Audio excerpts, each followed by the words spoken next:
Hello, everybody, and welcome to Brawl Masters. You're officially tuned into the EU stream. I'm Munchables, and I'm joined by Teddy today, and I believe for the rest of the tournament, as we're going to be going through all of the EU qualifiers. Teddy, how are you doing, mate? Welcome to the stream. I'm doing great, man. What about you, man?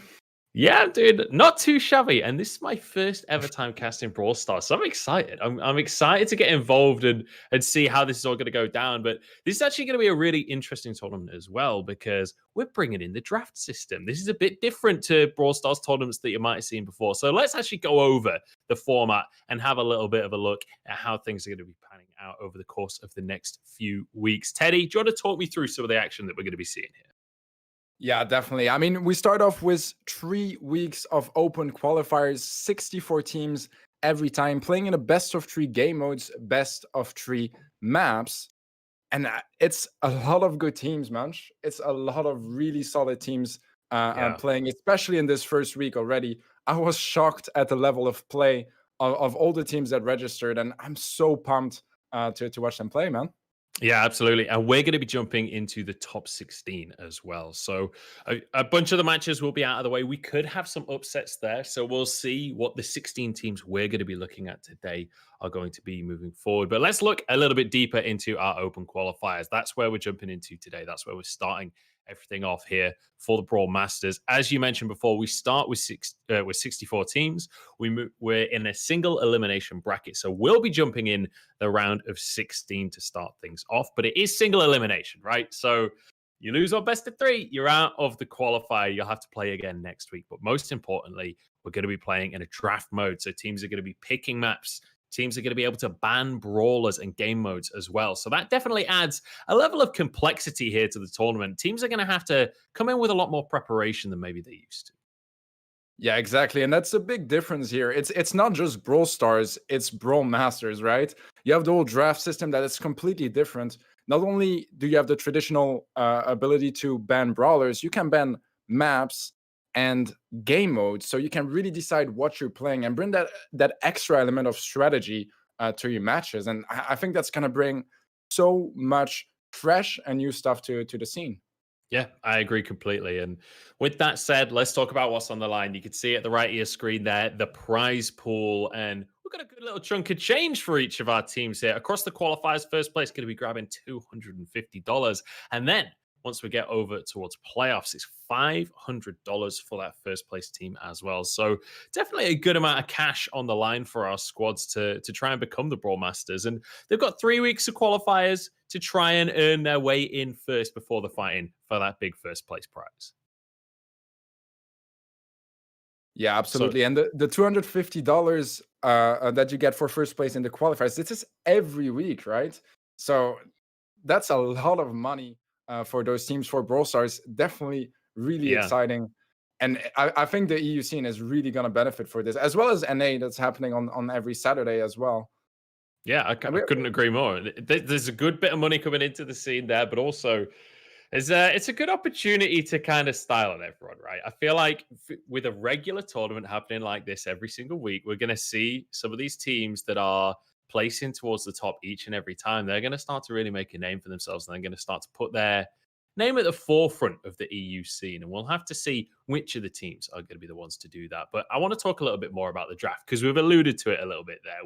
We've touched on the surface, but I want to go into the details of what is actually going to be happening once we get into those draft phases. So, Teddy, you're the expert here. I'll talk through very briefly. We've got the 3 stages where we're going for the modes, we're going for the maps, and then we're going for the brawler bands. But I'm expecting some pretty intricate stuff, especially once we get to the later stages of the tournament here, Teddy. Yeah, definitely. I think we can start off with a bit of an explanation of how the draft mode works. So basically, there's a higher seeded team and a lower seed team, and that's going to impact who is going to be banning and picking first. So you can see in this case, Stripe Gaming is the higher seed, so they are the red team. Nova Esports, lower seed, is the blue team. This is just an example. This is not the actual match that we're having right now. But in this case, the first bans are going to be for the game modes. So the lower seed has 2 bans, can ban 2 different game modes. Then the high seed can ban 1 game mode. Afterwards, it's going to be the picks of the game modes. And every time a team picks a game mode, the other team can pick the map, which is going to bring a lot of interesting stuff. Because sure, you're comfortable like with that game mode, but are you comfortable on every single map? Hmm. It's about Really it's interesting about stuff. trying to read what the other team is going to be trying to do, but also it's about knowing what you're comfortable with as well, knowing what you want to leave available for the other team to pick up. So definitely going to be interesting, and I'm curious as well what trends we see for each of the teams across the course of these 5 weeks, because it's not just going to be today's games only. It's going to be a 5 week long thing. So by the end of that 5 weeks, I'm hoping we can kind of build a bit of a bigger profile around these teams of what the maps are that they excel at, what the brawlers are that they're always going to be banning away against certain teams. Maybe it's like, for example, maybe Tribe, you have to ban Barley every single game. Probably not. That's maybe not the result we'll get, but I'm excited to see those kind of profiles build up over the course of these weeks. Yeah, definitely. And I love the versatility as well, and how much it's going to be rewarded for the teams that are very versatile, that can play a lot of different game modes, because that means that don't only have to focus about their own like insecurities and Mhm. where they don't feel very safe to play. They can actually really start those mind games and hit where it Mhm. hurts for the enemy teams, because the more comfortable you are on the more like different game modes and maps, the easier it's going to be for you to get like very impactful bans that are going Yeah. to hurt the enemy team a lot.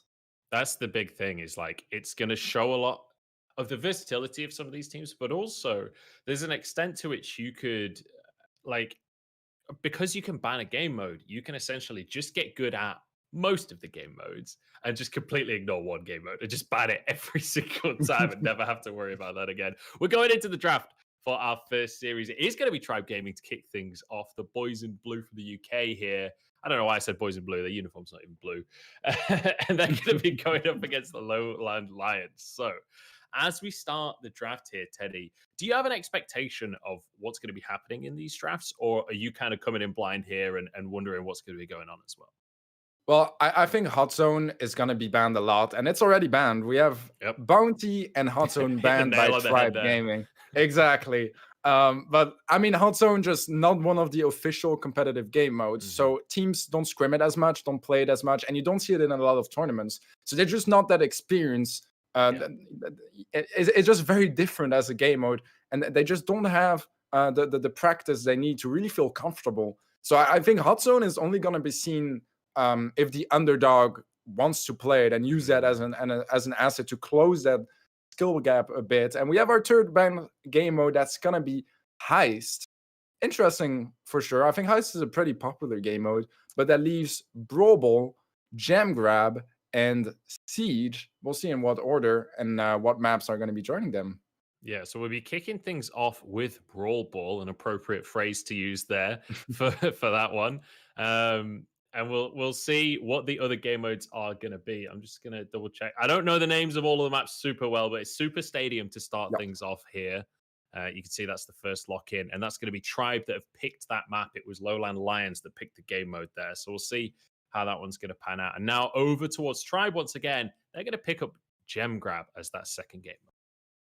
All right, so that means that Brawl Ball and Jam Grab will definitely be played. Siege is only gonna come in if we end up having a 1-1 tie in the set. So that's something to keep in mind for sure. Showing that Gem Grab is a game mode Tribe Gaming are very comfortable in. I mean, it's a classic game mode, right?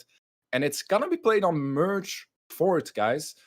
So really excited about that. They are gonna be picking the third map, and then we'll proceed to the brawler bans.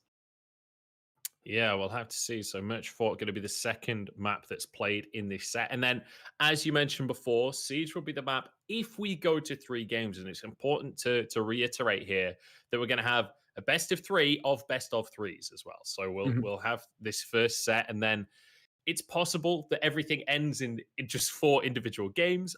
Or it's also possible that we go all the way through 9 games. So we'll have to wait and see how it all pans out across the course of today between Lowland Lions and Tribe. And we're just going to wait and see what Lowland Lions pick as the final map of this series. It's going to be. I got told about here that Olive Ranch is going to, or Olive Branch, sorry, is going to be what comes on through here for the final pick. That's for Siege. So now moving towards the brawler bands, then Teddy, I want you to look into your crystal ball here, give me some predictions of what you expect with the maps that we've got coming on through here. Are there any brawlers that you expect to be taken off the board? I think Max would be a pretty good ban for everything here. Gene possibly as well, or Sprout. Those would be my predictions. But Poco is gonna be the Okay. first ban instead. It's something you can expect as well when you have a team playing like a good team playing against an underdog. They're gonna ban Poco because that brings a lot of a luck factor into it. Because once you have the Poco double tank, which either counters like some comps very specifically or gets destroyed by others, Mm, you get that rock paper scissors meta, and you bring a luck factor that you don't really want if you're the favorite, right? So it makes sense as a ban, definitely. And I'm curious to see what Lowland Lions are going to go for. yeah. If I got every single prediction wrong. I will say as well that we are going to see Sprout as the other ban there, but Poco, interestingly as well, you can see that it's tried banning that one away after it's Lowland Lions picking Brawl Ball to start things off. So you can see Tribe basically saying, look, you want to play Brawl Ball. Poco's pretty good at Brawl Ball. You could run the double tank comp on Brawl Ball. That happens to be great. So let's just remove that option off the table entirely. Yeah, exactly. And actually, that kind of favors Lowland Lions because I know the team pretty well, and I know they hate Poco. So I'm pretty sure they would have banned Poco if Tribe didn't. Lowland Lions playing 4D chess over here, the mind games. Get Tribe to ban it on your behalf. I see what they're doing here. I mean that's ideal, right? If your opponents have like the same weakness as you, then they're gonna ban the same stuff, and you end up having a bit of more like power on the bans. Yeah, absolutely. And it could be an interesting stylistic matchup here if we do have two teams that do try and run very similar compositions. It's then a battle of kind of butting heads together and see who comes out on top, who has the better mechanics at the end of the day, and who can make those clutch moments happen when the time comes. So we'll have to see as we're getting ready to jump into the game now. And I'm curious to see how we're going to start things off because this is the first EU stream for Brawl Masters. This is the first game that's going to be on stream. I feel like there's quite a lot of pressure on our players here coming into the map. Yeah, definitely. And also on those teams, right? Because Yeah. it is a big event, a lot on the line, and they want to show off strong on that first performance. Um, I mean, do you have any predictions maybe for this match? Well, I'm going to be totally biased. I'm just going to go straight in and say Tribe, UK players, UK esports, baby. They're going all the way. They're not going to lose a single map the whole day. I can just feel it in my heart now. Okay. We'll have to see, but I'm definitely going to back our UK boys on this one. What about you, Teddy? Where are you going with this one? Well, I think this is going to be an interesting one because Tribe Gaming is definitely the favorite. But Luna Lions is a really decent team. They've had some really good performances lately as well. So I'm going to go for Tribe. I think it could be a close match or a stomp for Tribe. It's really going to depend. I think Lowland Lions definitely have a chance here. It's not like a 100-0 for sure, but they're going to have to clutch up and show their best performance if they want to win against a team of the caliber of Tribe Gaming. And we have to remember as well that this is a 64 team bracket. So they've made it through 2 rounds already to get here. So any of the teams in the top 16, you're already looking at a really strong team. You're already looking at a team that's they've got their stuff together and they know where they're going with this one. So we're onto the map then, Teddy. Talk me through the compositions you're seeing here. Have we got a favorite straight off the bat? I mean, I think it's really gonna depend on how it's played. I think Surge might struggle a bit against the Carl, and indeed, Sugar Snort is gonna find the kill on Tom, and that's gonna be a good opening for Lowland Lions to kick things off.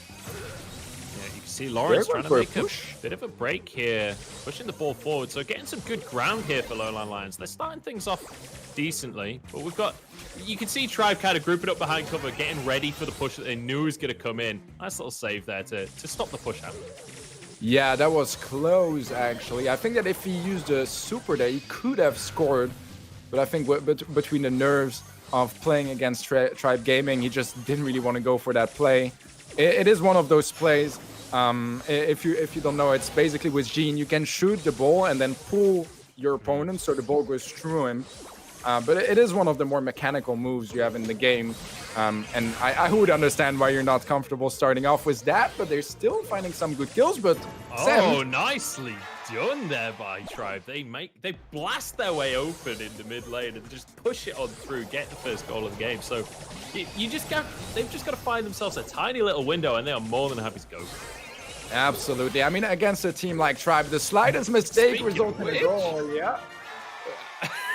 That quick goal here.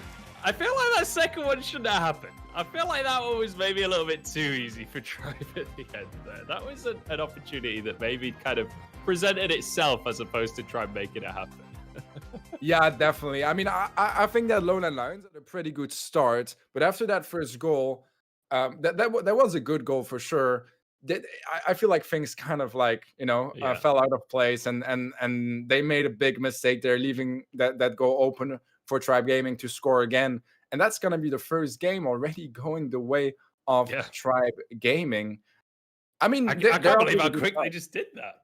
I can't believe we just had like a stalemate for what was it, 30 seconds, a minute at the start. You've got Surge just leveling up that entire time as well. And then suddenly, one goal goes in for Tribe. Immediately off of the kickoff, they just blast a second one in as well, like as quick as you like. And that is our first game already done. Yeah, I mean, I think Lowland Lions, the fact that they could keep up with Stripe for the first minute or so took all their energy. And when that goal went in, I think they lost all focus and just they were not in the zone anymore. But I mean, they showed some decent stuff, Lowland Lions, to Yeah. be honest. And I'm excited to see if they can convert that in some maps or maybe some sets. yeah, I definitely think so. And I mean, when you look at the first sort of 30 seconds of the game, it felt like Lowland Lions were the ones with the advantage, right? They were pushing up forwards first. They got the first kill of the game. But here we go.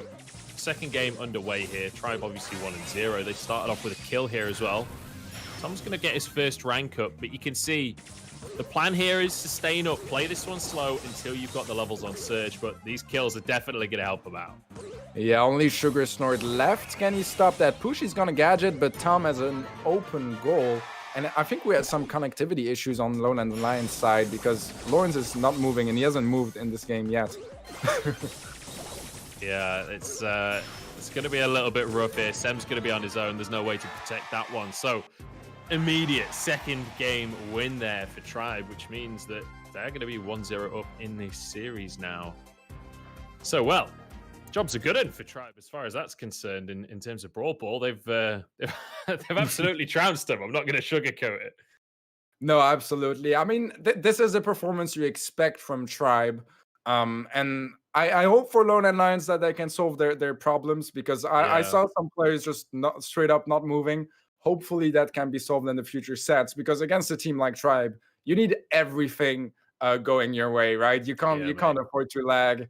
So get on the Wi-Fi, mate. Get on the Wi-Fi. Turn off your 4G. Get on the Wi-Fi, please. I'm begging you.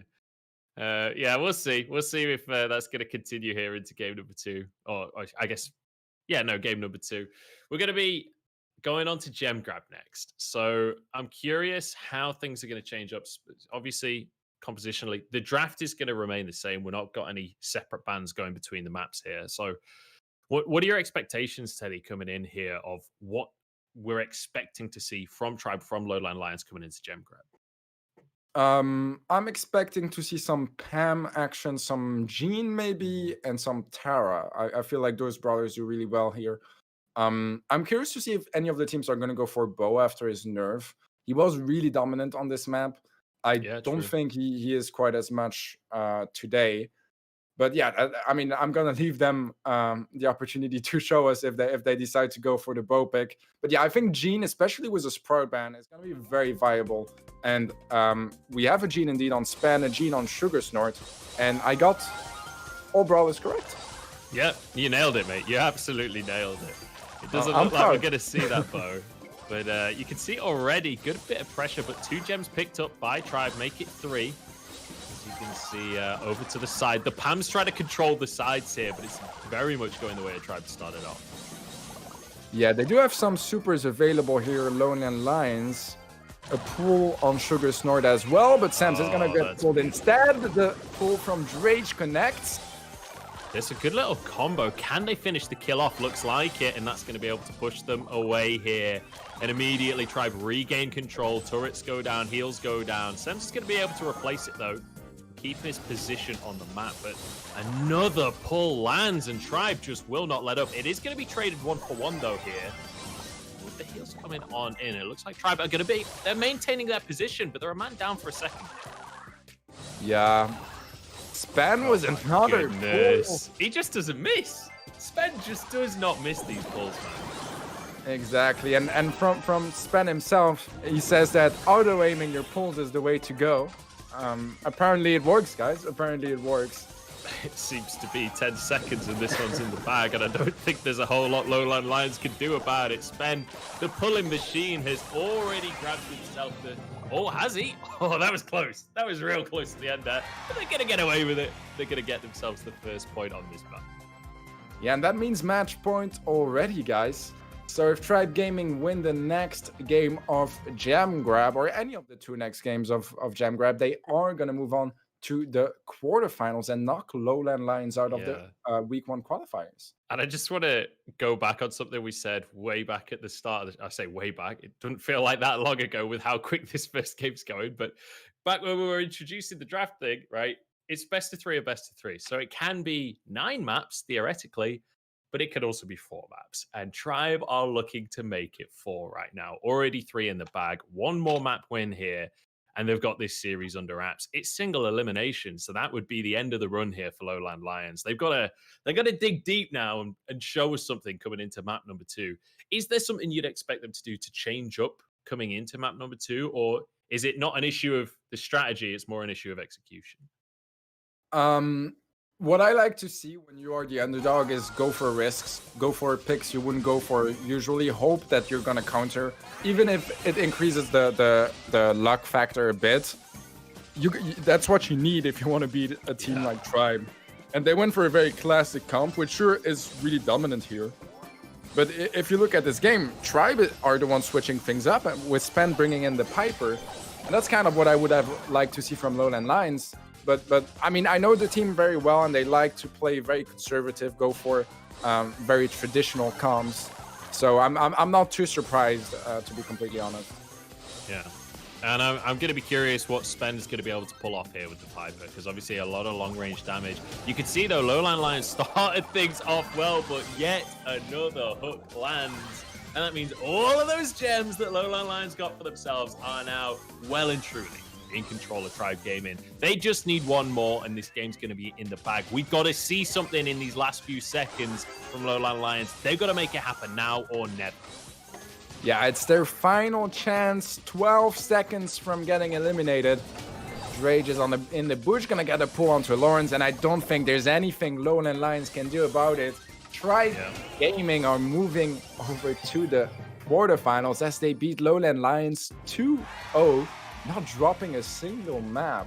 Yeah, I mean, that was an absolute masterclass, let's be honest here. That was really, really beautiful.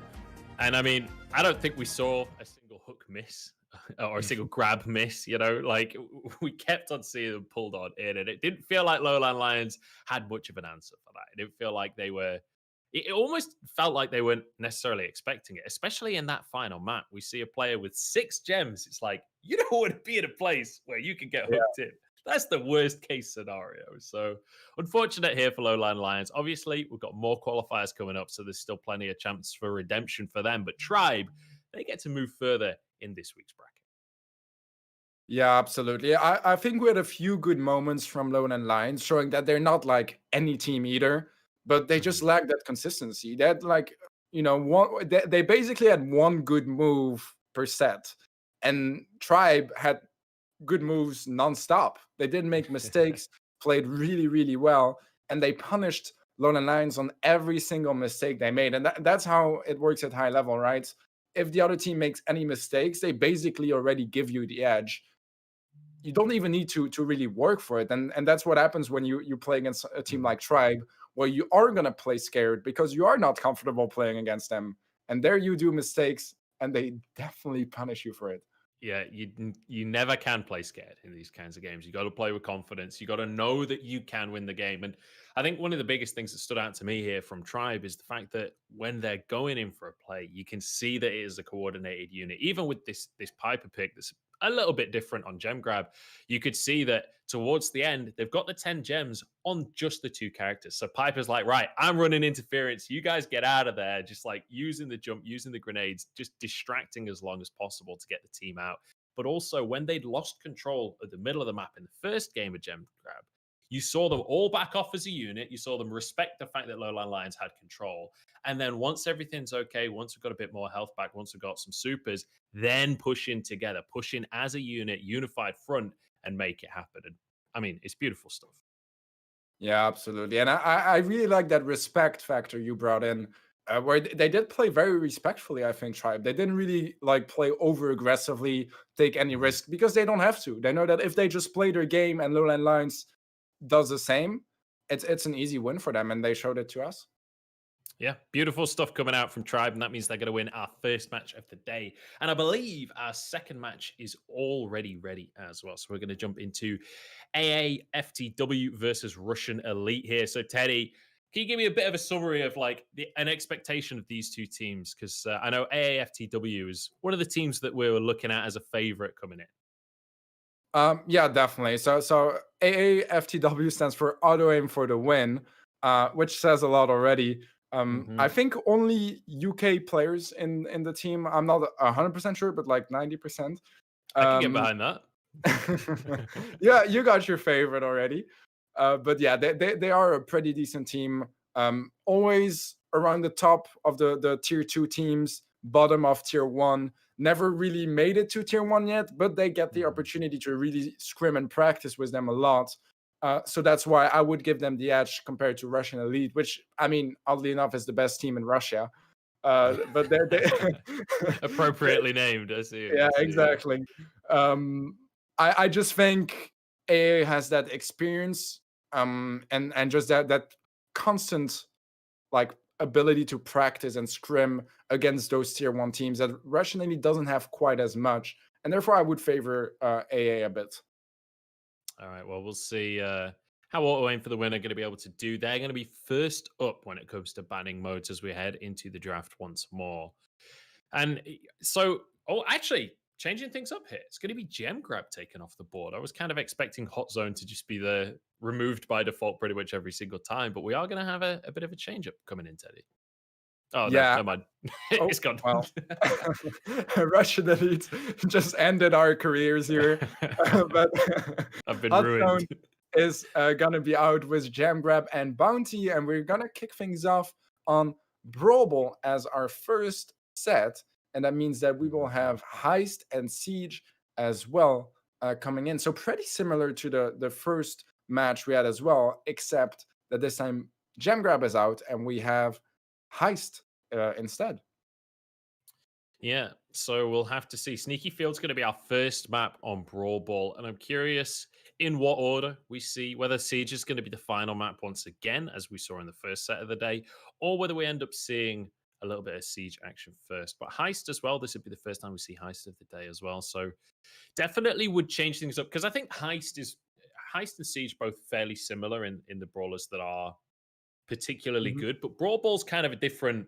You've got two different styles of brawlers and two different styles of compositions that you need between Brawl Ball and Heist, for example. So when it comes around to those bans, I'm curious what kind of tact these two teams approach that with. Whether we do see things like Poco Band as well as Kaboom Canyon, by the looks of things here for our first Heist map of the day.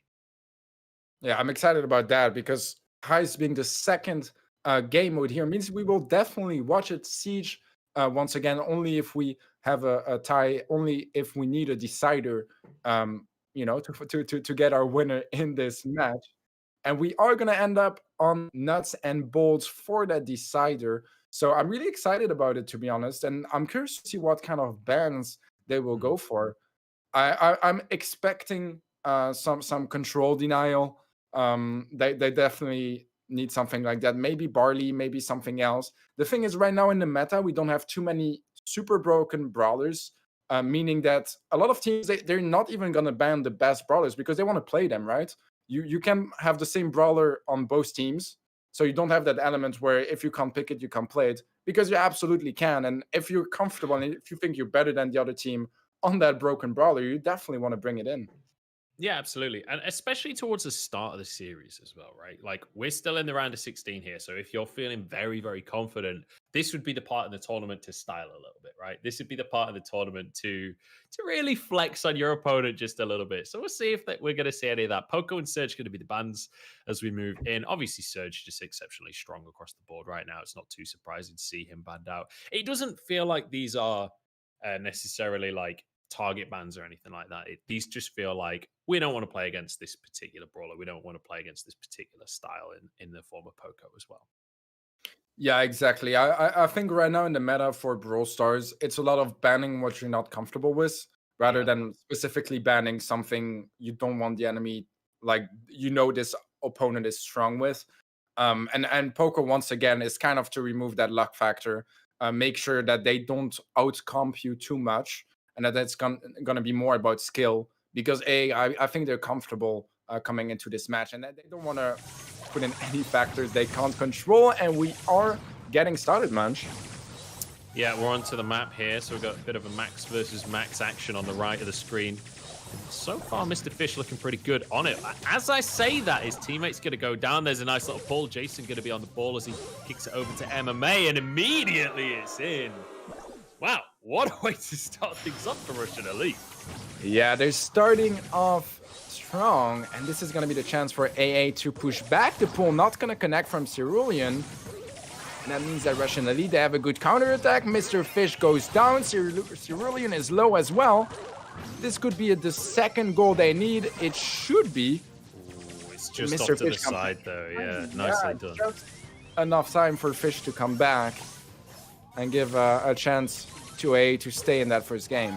Yeah, and importantly, AA managed to get themselves a little bit of time to recuperate here, to regroup and get some health back, get people back onto the map. Now, back in Russian Elite go, but way too far forward, way too lonely as well. Taken out by Mr. Fish, now trying to push the ball forward.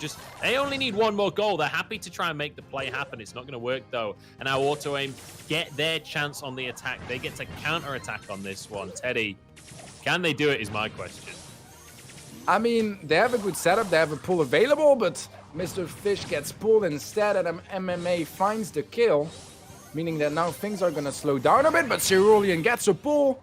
Doesn't want to leave them any space to breathe, but no finish yet means that AA is going to be the one with a man disadvantage again.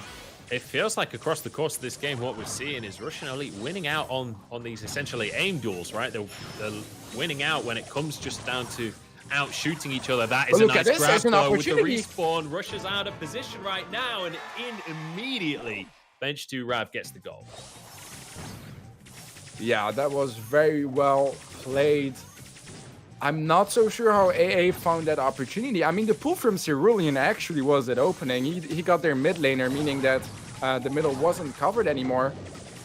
2 goes down. Cerulean is going to be the last one defending. He's going to catch it, but it's not going to work out. He misses his pull as well.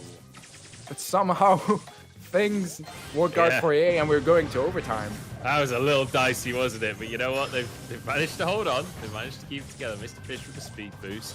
Cerulean's going to go grab the ball for his team. See if they can knock it up the field just a little bit. But this is very much going to be down to who can get a pick, who can start this fight off correctly.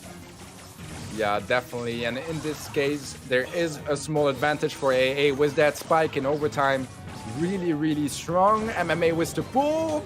D2 has a chance, but oh no, he passed to his teammate. He passed to his teammate while he got pulled. He crossed it as the teammate got pulled on in, so suddenly the ball's in no man's land. Luckily for them, Russian Elite can't quite get the ball going as far as they would have liked, so we're back to this neutral ground. 14 seconds on the clock, and it's 1 goal apiece right now. Yeah, it's looking like we might get a draw for the first game between AA and Russian Elite, and indeed there is no time left. And we start with a tie. Wow, what a way to kick off the series as well. Bit of a stalemate going on between the two teams, and the goal opportunities that they found for themselves were 2 quite dramatically different goal opportunities as well. We saw Russian Elite right off the get-go just went, right, we are starting this one off in style, got their goal off. Whereas for Auto Aim, it was very much a matter of finding the right situation, finding the right pick, and then using and abusing that advantage that they found for themselves. The question is, can Russian Elite do that kind of shock and awe gameplay consistently? Because if they can, like, I can see them getting a map. Like, if you could pull that off regularly, you're going to be able to get maps pretty easily. But if they can't, that's when Auto Aim have the advantage there to be able to make a much slower setup and get things done that way. Yeah, absolutely. And honestly, I want to give huge props to AA because they had a really tough match there. They had nothing going their way, and with their one chance, they managed to tie things up and survive that match. Despite a very poor start, they're not looking too bad now. They're looking a bit more comfortable. I'm very curious about Cerulean playing because he played in this team for a long time, but then he retired. So I'm not sure why he's playing today. Maybe he's coming back to competitive. I'm not sure. But I'm excited to see some more. Yeah, he is actually a world champion. Damn, so the world champion back in the mix once more. And starting off with a tie as well. We'll see if he can show his world championship form here across the course of today. But it's going to be hook for hook, kill for kill here. But Russian Elite taking this opportunity to move up the field. And I think there's going to be a goal here. Starting things off in style. And the question is, what can Auto Aim do? Because once again, they're on the back foot to start the game off. Yeah, D2 is low HP. He's going to get pulled. That's an easy kill. And once again, we have a 2v3 situation in favor of Russian Elite. Looking to turn up the pressure and get up close and close this out before AA has a chance to tie things up. It's good looking stuff to start things off here from Russian Elite. They're certainly feeling like the favorite across the course of this map so far. And we'll see if Auto Aim can replicate what we saw in our first map that was a tie in the end. We'll see if they can close things out or close the gap between these two teams, get themselves a goal once again. They found a pick, but with Cerulean being so low, they can't really press the advantage too hard. And, well, that pick's going to just about ruin any pressure they had. Absolutely. I'm not entirely sure how they didn't know the tower was in that bush. But apparently they didn't, and that's going to cost them control. And with 20 seconds left, they don't have a lot of time to find an opportunity, but that pull is exactly what they need. MMA though gets the double pull, double kill followed up, and that should be Russian Elite picking up the first map here. Indeed, there is no time. Yeah, I mean, 5 seconds on the clock. There's just no way, is there? That's going to be the first one for Russian Elite. Every player's just stood still at this point. They know it's over. Russian Elite, that was beautiful. MMA Russia especially. That pull, that double kill at the end of the map, making things pay off dividends at the end, managing to get themselves the map. And I feel like Russian Elite had to work really hard to get that first point on the scoreboard. But in the end, managing to make it work. In the end, it's MMA Russia that makes the play to grab that point in the match. And that means Auto Aim, they have to go back to the drawing board a little bit because it did feel like they were the ones that were under pressure for the entire time during that. Yeah, absolutely. I think they had a slight disadvantage regarding the comms, meaning as well that after you have a draw, you have to play the same brawlers and the same star powers and gadgets. So they came into this rematch with a disadvantage as well. I'm curious to see how they are going to solve this coming into their second, or technically their second game of Brawl Ball, but they are not going to change anything. They're going to stick to their guns. I think they're happy with the composition, saying that this is going to be an execution error on their part, and they're quite happy to just go for this one again. We'll see if they can turn this one around when it comes to Brawl Ball, if they can even the series up. This time around, though, AA start things off with a little bit more pressure, but they are going to get picked off. Mr. Fish, the one to go down in the end. Max on max action there. Oh, well, I'm not sure Rab's got much left in the tank. 1 versus 3. And you can see just the speed at which Russian Elite gain ground by themselves. They move forward as a 3. They own the entire map right now. All they have to do is regroup and then push in. Russia gets yet another one. Cerulean push back here. Russian Elite, they're feeling indomitable right now. Yeah, they show a lot of dominance for sure. MMA Russia was to pull on Fish. That should be a kill. Only D2 left alive, and that's going to be the first goal once again in favor of Russian Elite. And you have to respect the patience that Russian Elite has shown there as well. They make the first play, they get a couple of picks, they take ground, right? They move forward, make sure that they're in the final quarter of the pitch. but they don't just overpush. They don't go for more than they can actually achieve at the moment. Give themselves a second, get some health back, and then as a 3, once they've got supers, then push in for the final blow and get themselves the goal. It really is beautiful play, but we are seeing the answer here from Auto Aim. That's the opportunity, and Mr. Fish puts it in. What a goal from AA. Their chance to tie things up here. Can they find another goal? But D2Rap gets pulled, Cerulean gets pulled as well, and it's looking tough here. Yeah, but it's not gonna work out. Yeah, well, I got excited for a second there. I saw him get away, and then I quickly realized that that one was going to be doing Russian Elite taking the second map there, which means Brawl Ball is going to be all theirs at the end of that one. So 1-0 now up across this match, and we'll see if they can turn that into a second one, because as we mentioned before, now moving into Siege, it's a dramatically different style of game mode. So we do have to see a different style of play. I have to say, though, Teddy, Russian Elite look organized. Russian Elite look like they very much are on the same page. They look like they are pushing as a unit. It seems very coordinated. And that sounds like a pretty perfect style of play for Siege to me. Absolutely. I do think we're going to Heist before we go to Siege. Oh, sorry, Heist. Yeah. But that's so good. Maybe you are predicting that we are going all the way to Siege. That's what it was. I was just doing the next level prediction. Yeah, you were just a bit too far ahead. I'm just backing the UK boys. That's all that's going on there. It sounds like I'm complimenting Russian Elite, but I'm actually talking about the next map. Yeah, we're going on to Heist next. But the coordination from Russian Elite, you'd expect to be exceptional on this game mode, because it is kind of the ebb and flow of control of the map. And with the way that Russian Elite were able to control the map in Brawl Ball, you have to look at them as pretty much favorites going into this next map. Yeah, I mean, I'm very surprised, to be honest, by this start. I haven't seen them play in a very long time, so I wasn't sure what to expect. I feel like AA, on the other hand, has had a bit more results lately and just more tournaments, so I have more experience watching them.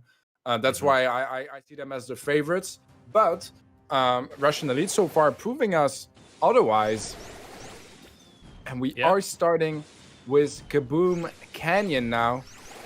And I'm very curious to see how this works out. Heist is basically all about decision making. Who do you fight? Who do you let go? Are you going aggressive? Are you falling back? What matchups are you going to take? It's really about decision making and mechanics, which is very different from most game modes. Jason is going absolutely crazy on the left right now. He's doing absolutely anything he wants. Cerulean trying to replicate that, but it's just not working out. And well, so far, so good for the side of Russian Elite. They are in complete control of the map. That's going to be one answer from Mr. Fish, but he loses his life immediately. In Jason goes for a bit more damage. Cerulean will be able to deal with the healing a little bit, regain some control of the map, but it's already feeling really rough for the side of Auto Aim, and I'm starting to lose faith in the UK boys. Yeah, it's not what we wanted to see here, and they are going to be on that save, almost undefended. Cerulean does pick up the kill. We finally have some damage going the way of AA, but is it going to be enough? They can't lose control. They can't lose control. If they go down, Russian Elite, they can end it with only a few shots. There was AA save at 27%. They are definitely not comfortable just yet. And they are MMA Russia knows it as well. Look how aggressive he is, but 97 HP will go down in the end. Jason looking to punish, though. That's going to be it. Russian Elite. They're going to do a similar thing to what we saw earlier on today. They're starting this one off in a bang. And we could have, well, technically we've already seen 4 maps because we had a tie. But we could be looking at a 4-map victory here for Russian Elite because they are looking real strong. And I love the collect usage we're seeing as well there. I love that we consistently seeing the team play around that, using it not only as poke damage on the enemy, but just playing from far away and getting some chip damage onto the safe as well. Yeah, absolutely. And we have the same comps once again here, besides for D2 going for the Pam instead of the Brock. And BBGs is going to open things up damage-wise with the first skill and some tags on that save. Yeah, him and Mr. Fish 1v1 right here as it's max on max action. And it looks like BBGs realizes that he's in the enemy base and he's alone. That's not ever going to quite end well, is it? But Here we go. The heal's going to be destroyed on both sides. And now it's about auto-aim, trying to regain some control in this series. But with Pam going down, I don't know. That's not a good look right now for the side of auto-aim. You can see BBG's moving in. Mr. Fish trying to contest onto the Pam, trying to stop MMA Russia getting back out onto the map while he waits for the respawns. But he's in 2v1. Nice little bit of team play coming out from Russian Elite as they regain control of the middle. Yeah, this map is a misery. You're always going to get pinched. You're always going to get pinched because you don't know where people are in that middle bush. They can be all the way on the right or on the left. And before you know, they're just in your back stabbing you. And we have a bit of damage going the way of AA, but their safe is getting melted down at the same time. Down to 20% now. And they can't make any mistakes again.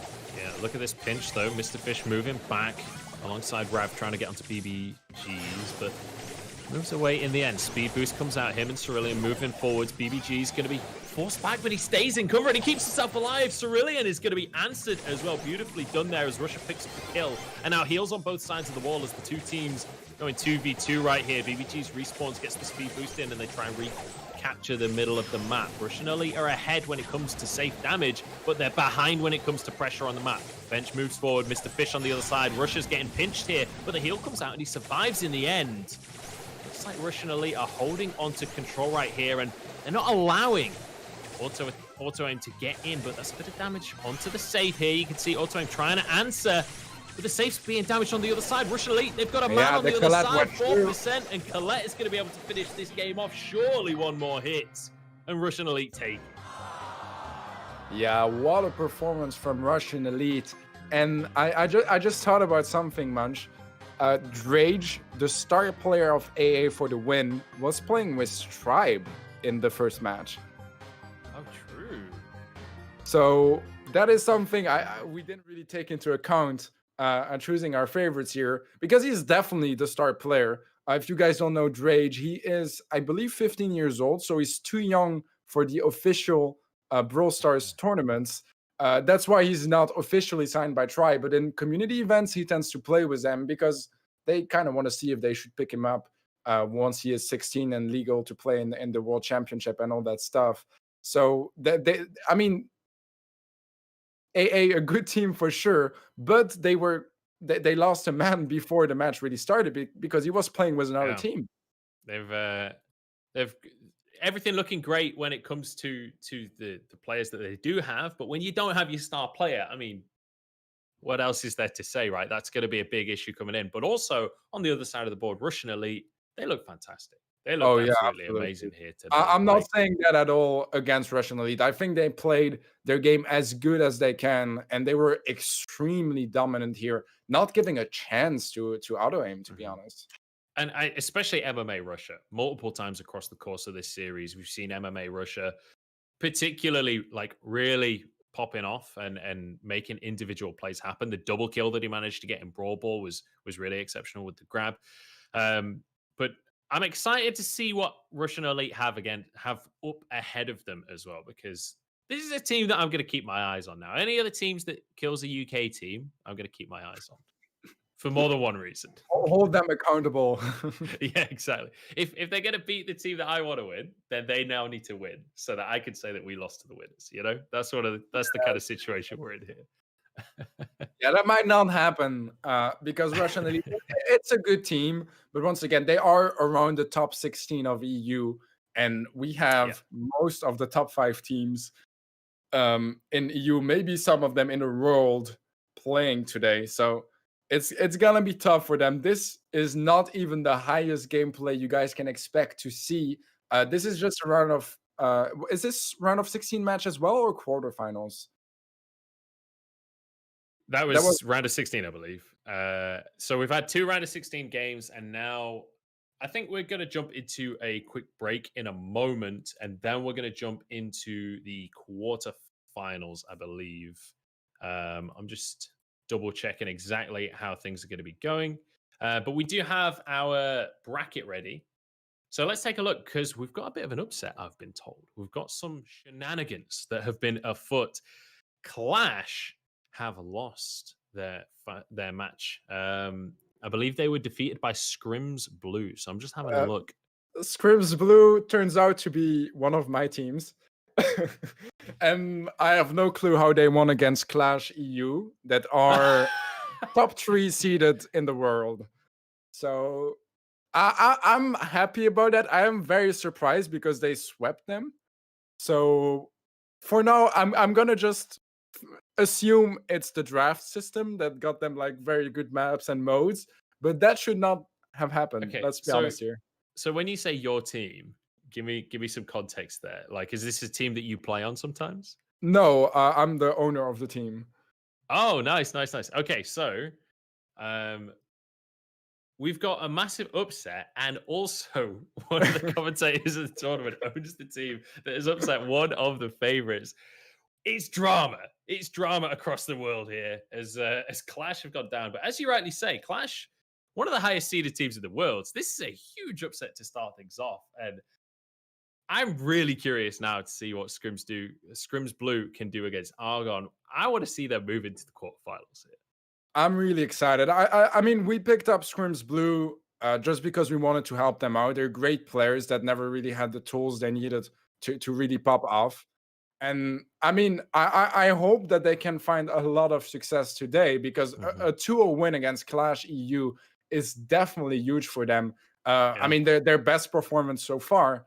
And once again, that kind of shows the magic of Brawl Masters, right? You have open qualifiers. Anyone can register. Just make sure you are on the Discord. There you can sign up with your team. And who knows, maybe you can beat any of those tier 1 teams and really pop off in those events. So yeah, I think that's kind of, showing the magic of open events. Yeah, absolutely. And excitingly, we just had a look at the bracket a second ago. Their next opponent is Russian Elite if they could beat Argon. So that's definitely going to be an interesting one. I don't know if it'll be on stream or not, but I'm excited already for the way that this bracket is panning out. Right, so I think we are now going to jump into a quick break, and then we're going to be back for our quarterfinals. But already things are heating up here at Brawl Masters. It's just the first day of our European tournament, and already there's upsets. Already there's shenanigans. I cannot wait to see what comes up after the break.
Welcome back, everybody, to Brawl Masters. I'm Munchables. I'm joined by Teddy once again.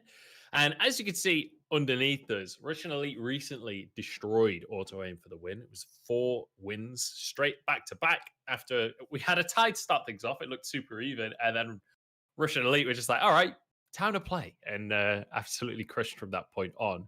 But I want to take this opportunity as we wait for our quarterfinal matches to be ready to have a bit of a look at the bracket and where things are at right now. Because we had a very brief look a moment ago, and we saw the fact that Clash haven't made it to the top 16, which is already a bit of a shocker. But I want to take this as an opportunity to kind of go through and introduce some of the teams. So, Teddy, talk me through some of these teams on who are your who are some of the teams that you're happy to see in the top 16? Who are some of the teams that maybe you're a bit surprised to see in the top 16? Well, I mean, Code Magic, Tribe, and SK definitely should be in this top 16. They should go all the way to the quarterfinals if everything goes well. Um, Definitely the top teams here. With Clash, that did not quite make the cut as they lost 2-0 against Grimm's Blue. There are some other familiar names, obviously. I mean, Russian Elite, it's not updated quite yet, but they are moving to the quarterfinals. Code Lyoko, I know pretty well as well. Really good tier 2 team. Totem Esports, same here. There's a lot of teams in Brawl Stars that kind of struggle between the top of tier 2 and the bottom of tier 1.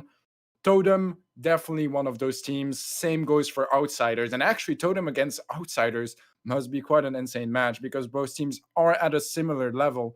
So I'm really curious to see which one is going to take the win there. So that's more for the right side of the bracket. Then on the left side, we have Tribe and Code Magic Purple that are already in the quarterfinals waiting for their opponents. I mean, that's what you expect from those teams. If they don't go further than the quarterfinals, like unless they have a very unlucky matchup or a big upset, this is what you expect to see from those tier 1 teams. And then we have some other teams that are in the top 16. Light Castle that I personally don't know, but Team Humble, Makers, Lowland Lions that lost against Tribe, Zero Zone and Noble Elite, all really good tier 2 teams that, I mean, as we already saw today, have a chance against those tier 1 teams as well. Yeah. I have to say, I'm a little bit heartbroken for Light Castle because getting seeded against Code Magic it's never going to be good, right? they didn't have that much of a chance in this bracket, but maybe in the next qualifier, maybe they'll be able to have a bit of a better seeding coming in and be able to find their way into the quarterfinals. But so far, so good across the bracket, and I'm excited to see how things are going to pan out as well. I'm also curious to see who Tribe's next opponent are going to be in the quarterfinals because moving forward to the semifinals, you'd expect Code Magic and Tribe to be the favorites to get on into the semifinal. That in of itself would be a real matchup right there. Code Magic and Tribe, you can expect that to pretty much go the distance as a series. Yeah, I mean, Code Magic Purple, if you look at their history in the monthly finals, they qualified. They're the only team, by the way, that qualified for every single monthly final in 2020. And no one is even close. Like most other teams qualified like maybe 60% of the time or something like that. They have 100% qualification rate, which is absolutely nuts. The consistency on that team is unreal. And I'm excited to see how they can bring all that experience and consistency into Brawl Masters.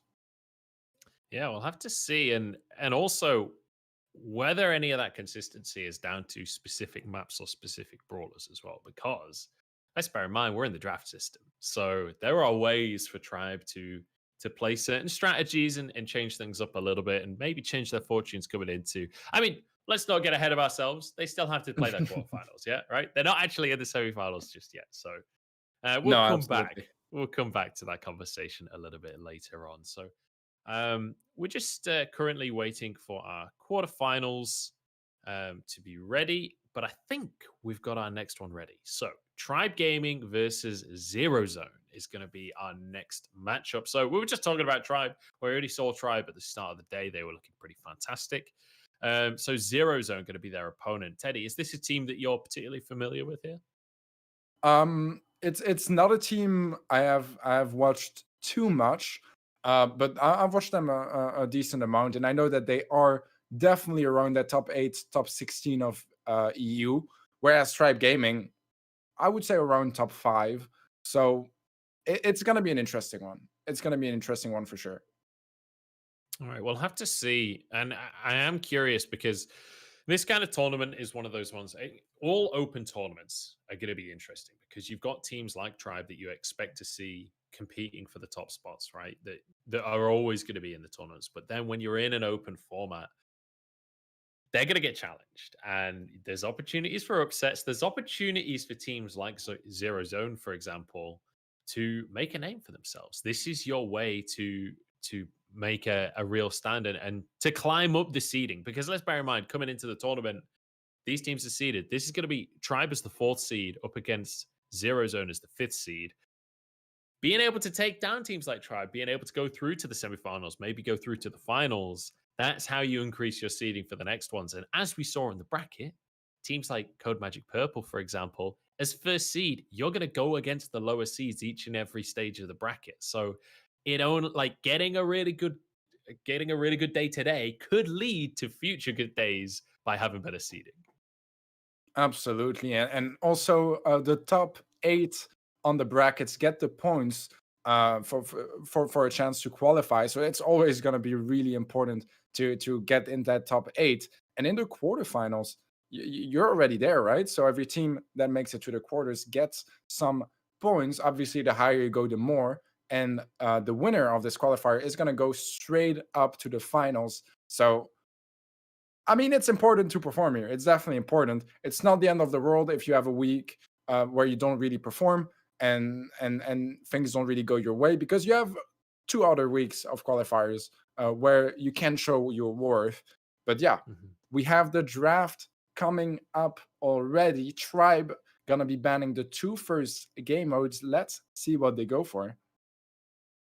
Yeah, we're gonna have to wait and see here. Is Tribe gonna be on the blue side of the pick ban once again? And they are going to be banning Hot Zone, and they're going to be banning Bounty. So I think those are the exact same game modes that Tribe banned earlier on today as well. So clearly Tribe coming in with a clear plan in mind and an idea of how they want to play things out. Zero Zone, they get to obviously ban a mode. They're going to ban the Heist once again. So now we'll see if they're going to... I mean, Brawl Ball has been the first pick pretty much exclusively. Or in fact, not even pretty much. It has been first pick exclusively so far this tournament. We'll see if Zero Zone are just going to stick to that. Yeah, will they change the pattern? Yes, they are going for Siege, guys. They are going for Siege. So Tribe now picking the map for Siege as well as the second game mode that will be played. And they are choosing for the game modes between Gem Grab and Brawl Ball. Yeah, we'll have to see. So Nuts and Bolts going to be our first map here for the day, which I have to say, not the most descriptive map name, considering it's Siege. The whole map game mode is about Nuts and Bolts. It's a bit of a weird map name, but yeah, that's going to be our first map of this series. Then we'll jump into Brawl Ball and then Gem Grab if it is a tie. I'm hoping that we get 3 maps here, Teddy, because we've had some one-sided games so far today. It has to be said. We had the one tie map on Brawl Ball. Other than that, it's been sweeps. Yeah, I mean, every single match that we watched so far, I mean, only 2, obviously, ended up being 2-0, right? With not a single map going the way of the opponents.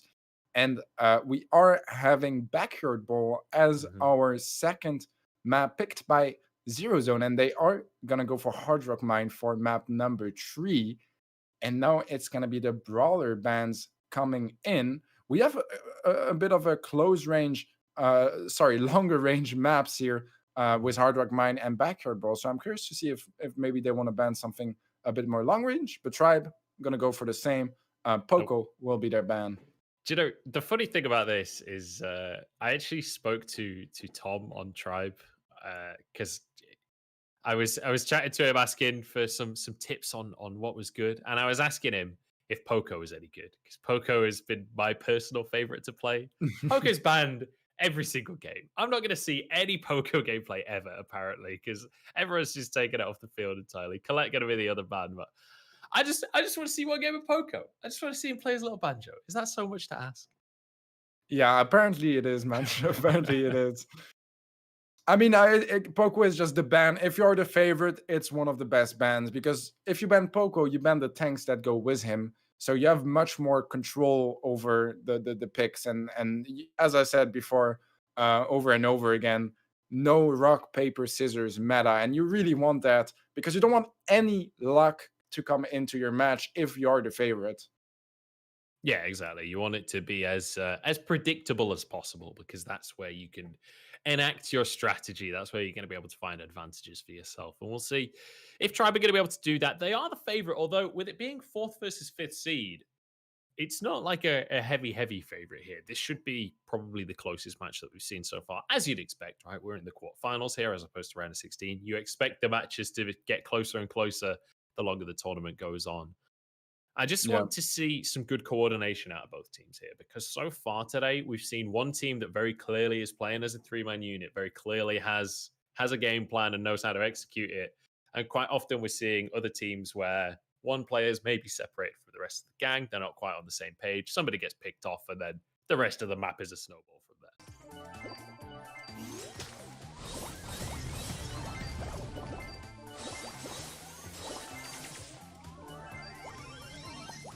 So I believe we are back. Welcome everybody back to Brawl Masters.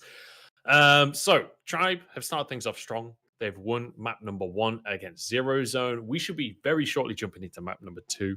Apologies about a couple of technical hiccups that have just gone on there, but hopefully from this point on should be smooth sailing. I'm Munchables. I'm joined as always by Teddy as we get into this action. So far, Teddy, 4th seed greater than 5th seed, it would seem.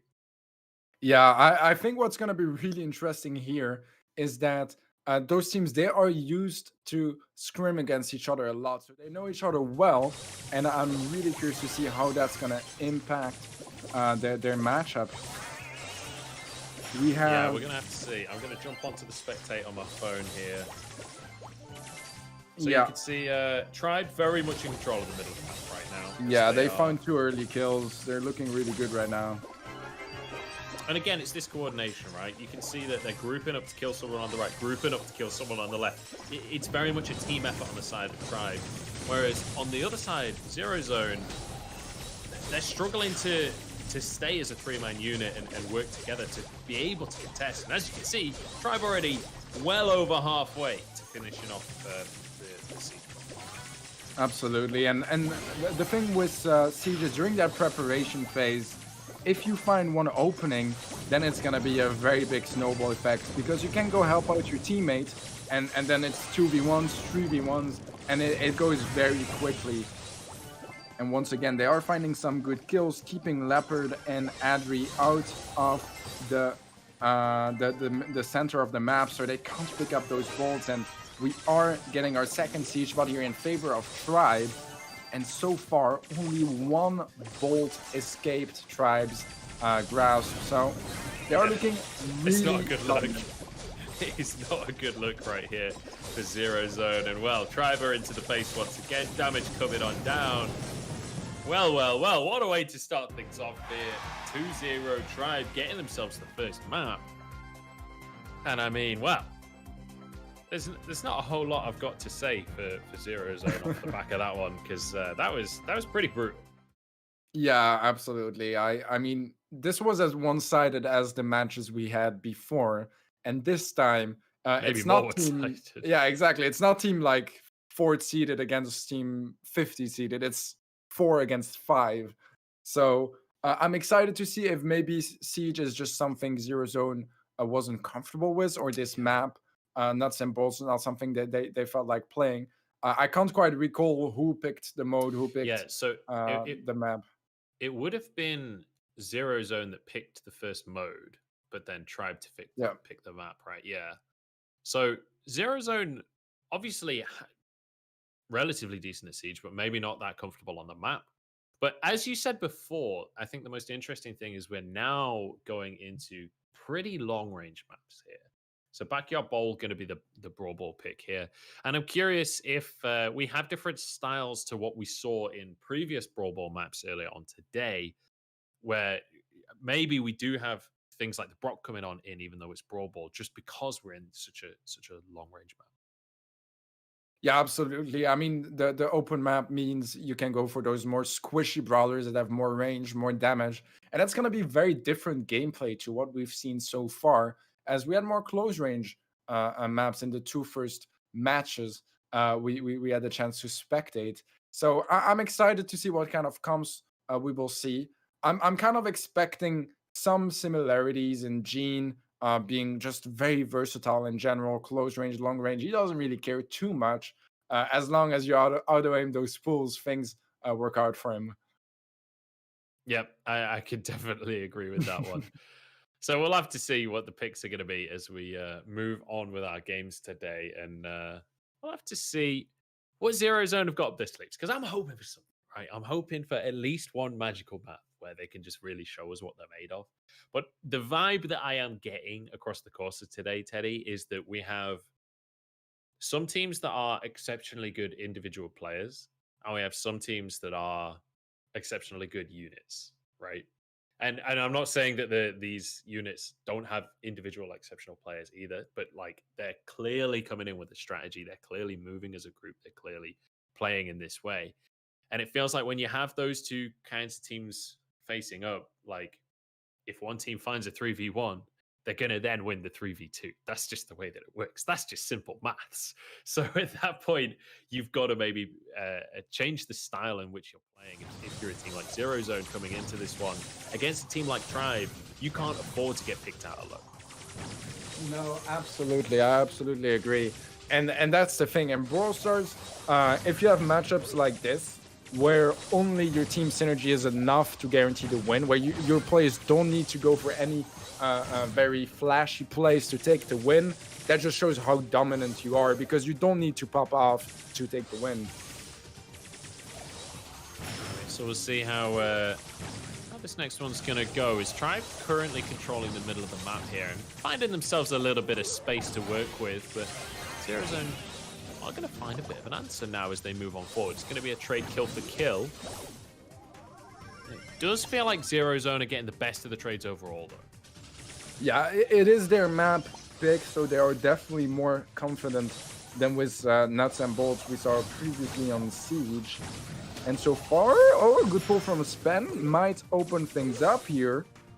They want to get them away from that barrier in front of the goal because it just gives them so much position to be up close. And if Zero Zone finds any kills there, they can make things go very quickly.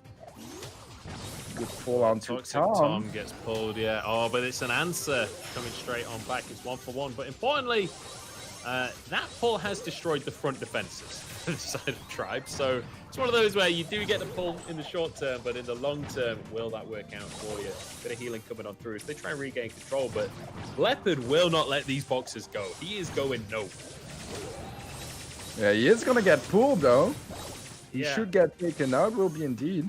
I guess I was wrong about that one. He went somewhere, that's for sure. He went to the death. Not on purpose. Not on purpose. Yeah, it was not his choice at that point. 30 seconds on the clock, though. No goals on either side. It's looking like we could have overtime for ourselves as Leopard tries to regain some ground. It is interesting to see these two different compositions fighting out, but as you rightly said, this long-range map working out as the hook comes in onto Tom once more. Now an opportunity for Zero Zone to push on in. Hook comes out, though, and that means a pick on the side of Tribe. Maybe it's their opportunity instead. Yeah, they are pushing forward. It's looking like Tribe is going to go on the offensive first as overtime kicks in. The Leopard is applying a lot of pressure. He is low HP, gets taken out by Drake. Maybe a little too much pressure. Spanos, he was a charge shot. It's going to go in. What a The shot! Max barely dashes through the ball. That was a gorgeous shot. I think that was pretty much max range aside from it just rolling on its own at that point. Manages to just about thread the needle between those players. And man, I mean, it was a close one to being saved. Like that must have been millimeters between the player and the ball. But at the end, that one goal is all they needed. Tribe managing to get that point by the skin of their teeth. And I think Zero Zone, they're going to be frustrated with that loss because Zero Zone were in control of the map for the majority of that one. That felt like Zero Zone were going to be able to get the map for themselves. but I just mean, it was one their pick chance. onto that pick onto Leopard that you mentioned during the game lost a lot of control of the map for themselves, and then Tribe, once it gets to overtime, finding their opportunity and making it. Yeah, and the thing is, if you guys are new to the game and are confused why the Max couldn't pick up the ball, it's because when they pop that dash, they can't take the ball for a few frames, meaning that he was just a tiny bit too late. But we are already in game number 2 in Brawl Ball, and it is match point for Tribe Gaming. If they win this one, they go to the semifinals, man. Yeah, they're looking pretty great, aren't they? They're looking pretty fantastic, but I will say that they have all just died. So maybe I shouldn't compliment players anymore, because apparently I'm cursing them. Ball all the way over towards Tribe's half of the map here. Zero Zone very much in control. And now it's down to Tribe to do something about that. They're just waiting for this opportunity to find that pull, though. Keep your eyes on Sven. He's the guy that's going to make the play that can turn the game around. Yeah, he has that pull that can be so impactful. We've seen it over and over again, but Adri has one as well, so we'll see which gene can find the most impact. That's going to be the question. Pull for pull, who can get the most value on that one? Sven going to be able to survive. Bit of damage coming on through as Leopard holds his position. You have to say, Leopard's Pam, I'm liking watching it. He's aggressive, but that's going to be the pull we're talking about. Pam goes down as well. Suddenly, we find ourselves with just one player left. It's going to be Drage to get goal there.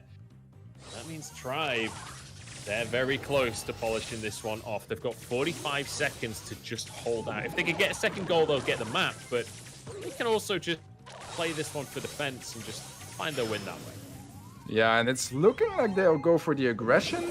And look at this, the pool's going to destroy the boxes, and Tom can walk it in now. Tribe Gaming knock out Zero Zone with a clean 2-0 sweep once again.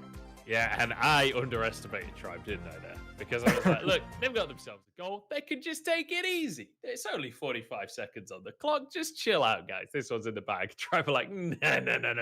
We're going for the goal. We're closing this game out. We only need 10 seconds to do it. Easy peasy. Tribe, they're looking fantastic. Yeah, absolutely. So far, they looked so strong against both Zero Zone and Lowland Lions, which both are pretty tough opponents. I mean, Lowland Lions is a really solid team, and Zero Zone, obviously number 5 seeded on that bracket. They lost against Tribe now.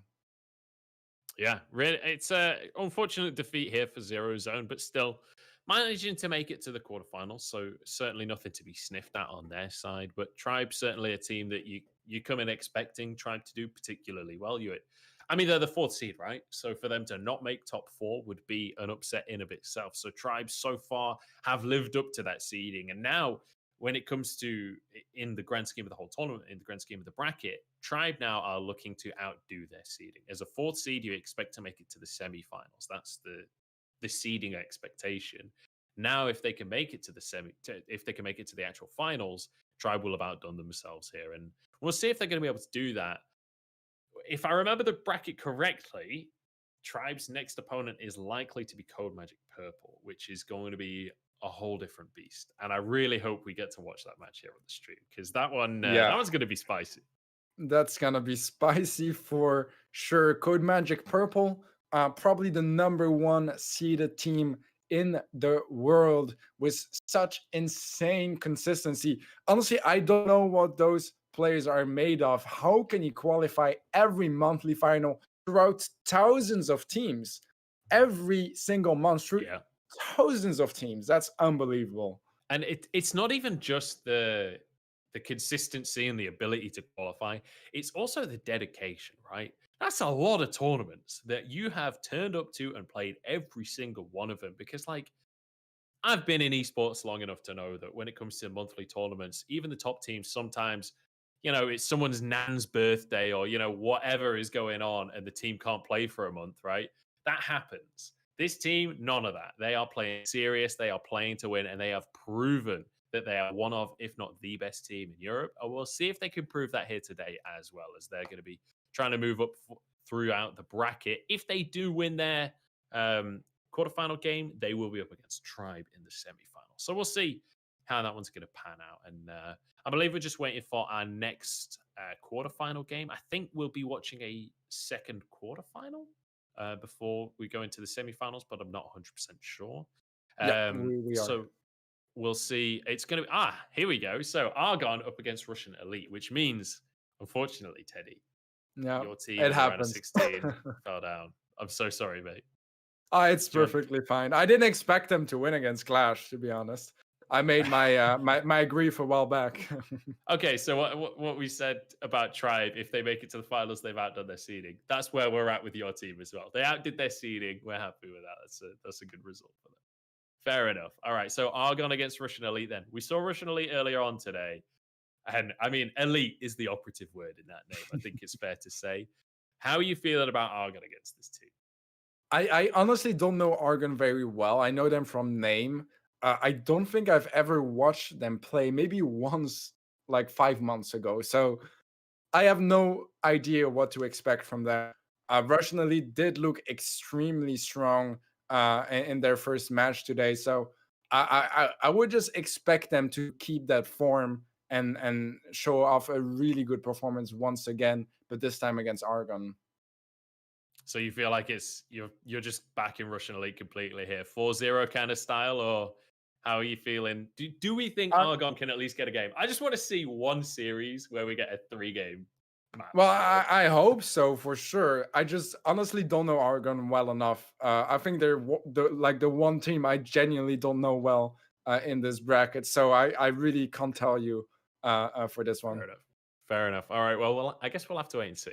We'll have to wait and see once we get. I mean, I'm excited. I'm excited for sure. I want to see if they can live up to their name, because they did make it to the quarterfinals, which is top 8 out of those 64 teams, and we are proceeding to the bans, guys.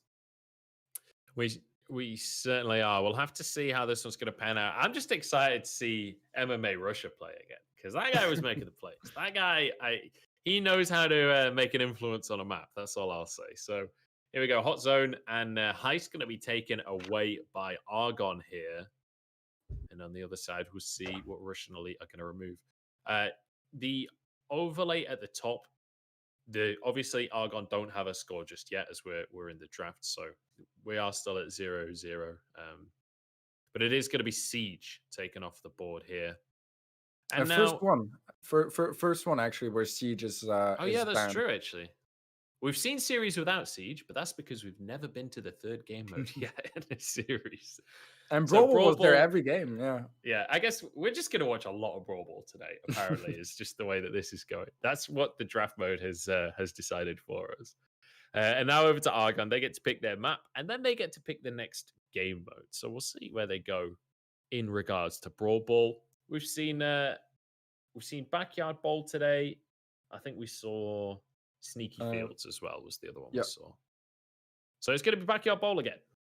So the same map we just saw Tribe playing on, and we'll see what Russian Elite and Argon are going to be able to do on that map. It's going to be Argon that were the ones to pick it, and now we'll see which game mode they want to go with next. It's going to be that gem grab, and then Bounty is the decider. That's interesting. First Bounty of the evening so far, if we go to a third set, that is. All right, Merch Fort going to be the gem grab map, so expect the pams is all I'll say when it comes to Merch Fort. We saw just about controlling those corners is basically the name of the game, and being able to control the middle of the map. And then for Bounty, we'll see. Canal Grande is the map. I'm down. That's gonna be an interesting one. That's gonna be an interesting one. I really like the maps here. It's been a bit similar to the maps we've had before, because both Merch Fort and Backyard Bowl we've watched. But I mean, Bounty not at all, and thus Canal Grande is gonna be really exciting if we get to there, which obviously is only possible if we need a decider. So if both teams end up winning one set each, and we start off with Backyard Bowl. Do you have any predictions, maybe regarding the comms, Manj? I wish you'd asked me predictions just like 30 seconds before, because I would have told you which the blue team is going to ban Poco. no matter what.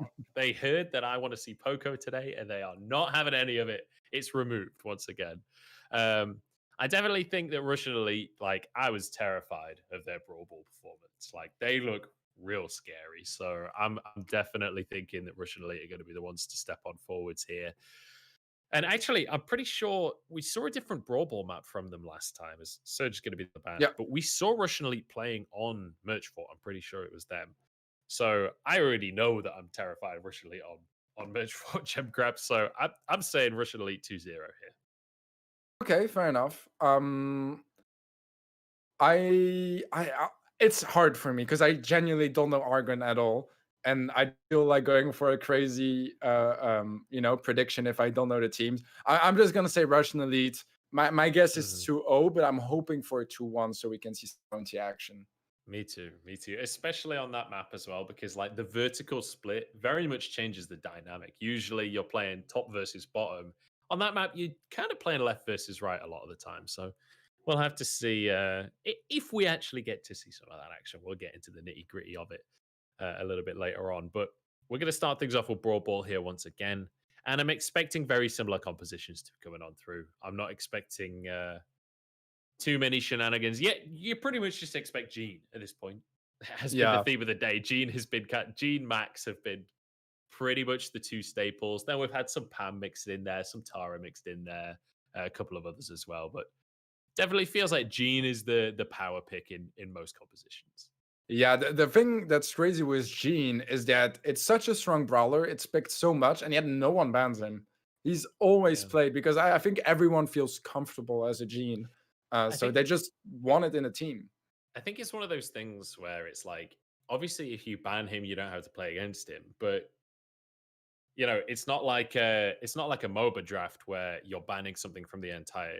You're like when you pick something, your opponent can't play it. Like both teams can have it. So it's like if you ban it, you also can't play that style. If every team relies on Gene as a style, you can't really ban that out at that point because that's like the staple strategy that you're relying on. So I actually think that coming into this series, it could be, or not coming into this series, but coming into the tournament, maybe banning Gene would be an interesting way to find some wins if you're a lower seed because Gene is such a staple pick. Gene is such a staple style of playing Brawl Stars.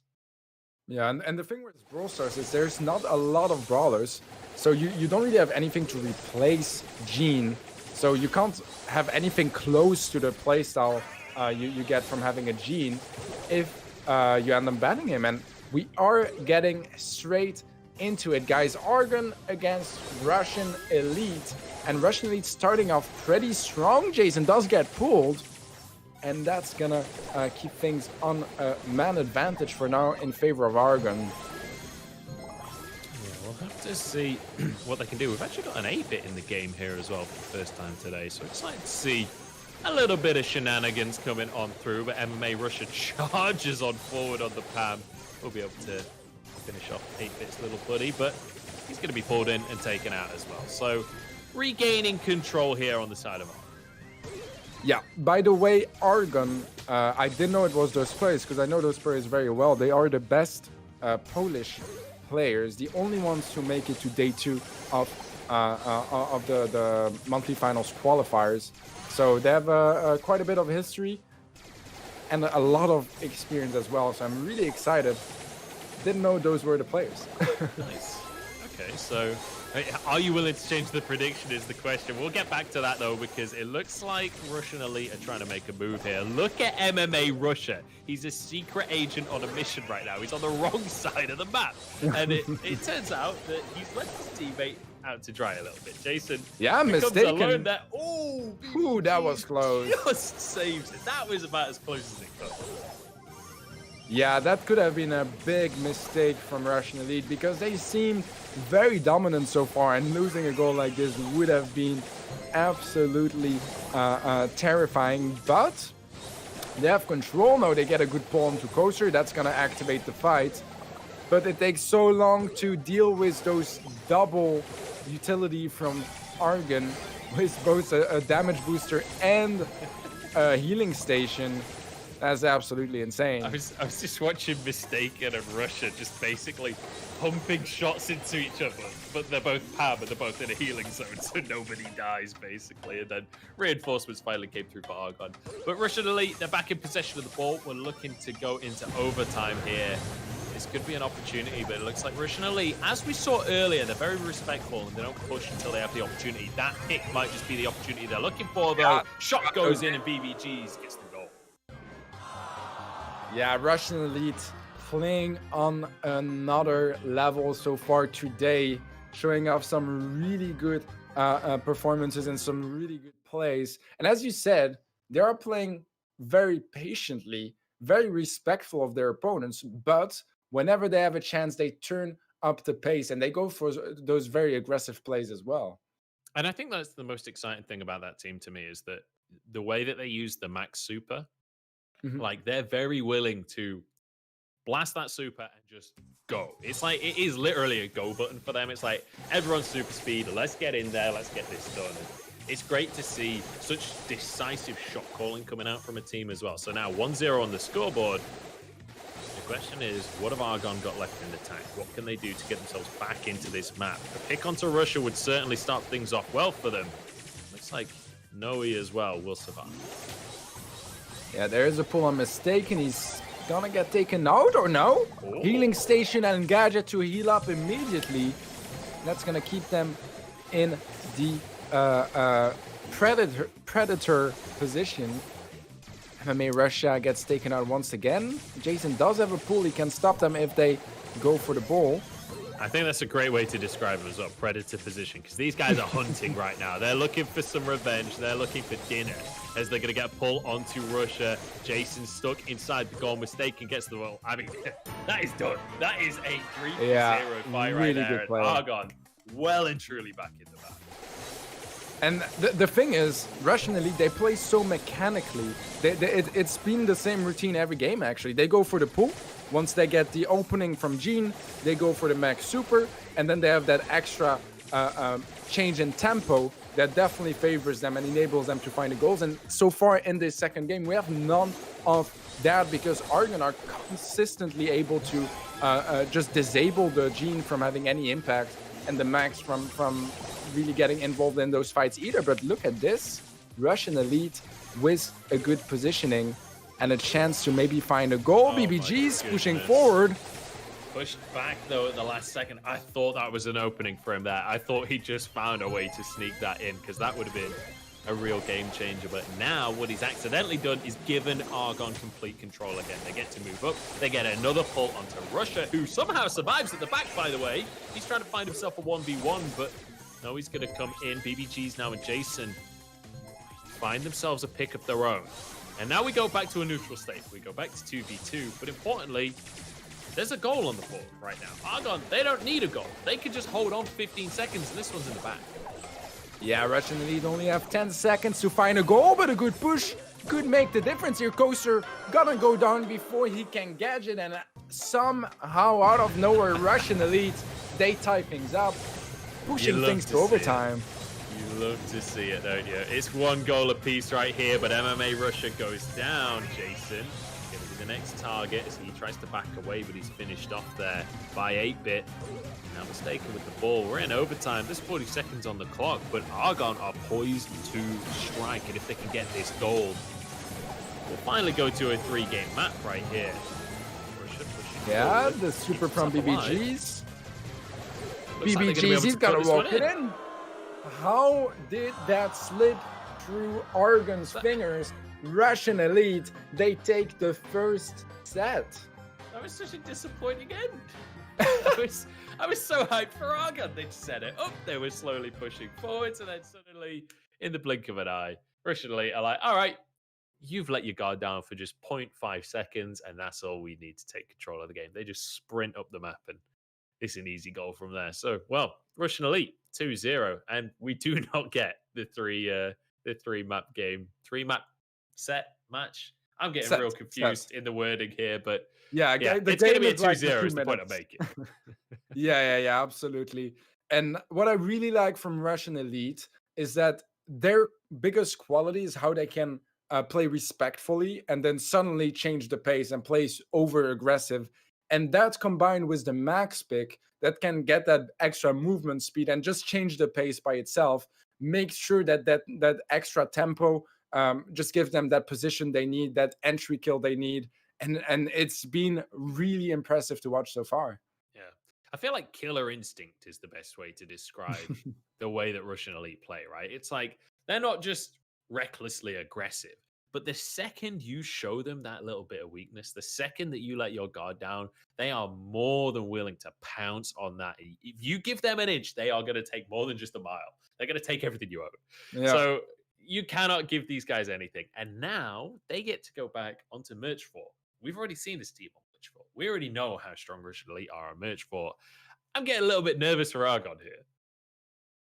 Yeah, definitely. I mean, Argon, they have their backs against the wall. Sure, they only lost one set, but it's a best of 3, so they need to win Jam Grab here, or it's going to be the end of their journey for this first week of the qualifiers. And Argon, they are a good team in Jam Grab, I can tell you that. I'm curious to see if they can outplay Russian Elite, and I think a lot of it is going to be purely about mechanics and team synergy and just in-game stuff, because on Merge Fort you don't have too many viable comps. It's mostly Pam, some Carl, Tara, and Jean. Those are the most popular. You can maybe see some Sprout as well, but it's usually pretty one-sided, especially now that Poco and Surge are banned, which both actually are viable on this map too. So I'm really excited, and I have no clue what to expect from those teams, because I think Russian Elite looked much stronger, but it's definitely not in the bag just yet. So I think we are just about to get into the game here. It looks like they are just jumping onto the map now, so we'll be able to get on in here. Ooh, and the we have question a is, collab. we do indeed. Is Russian Elite going to be on the red side? They're going to be starting off on the top half of the map.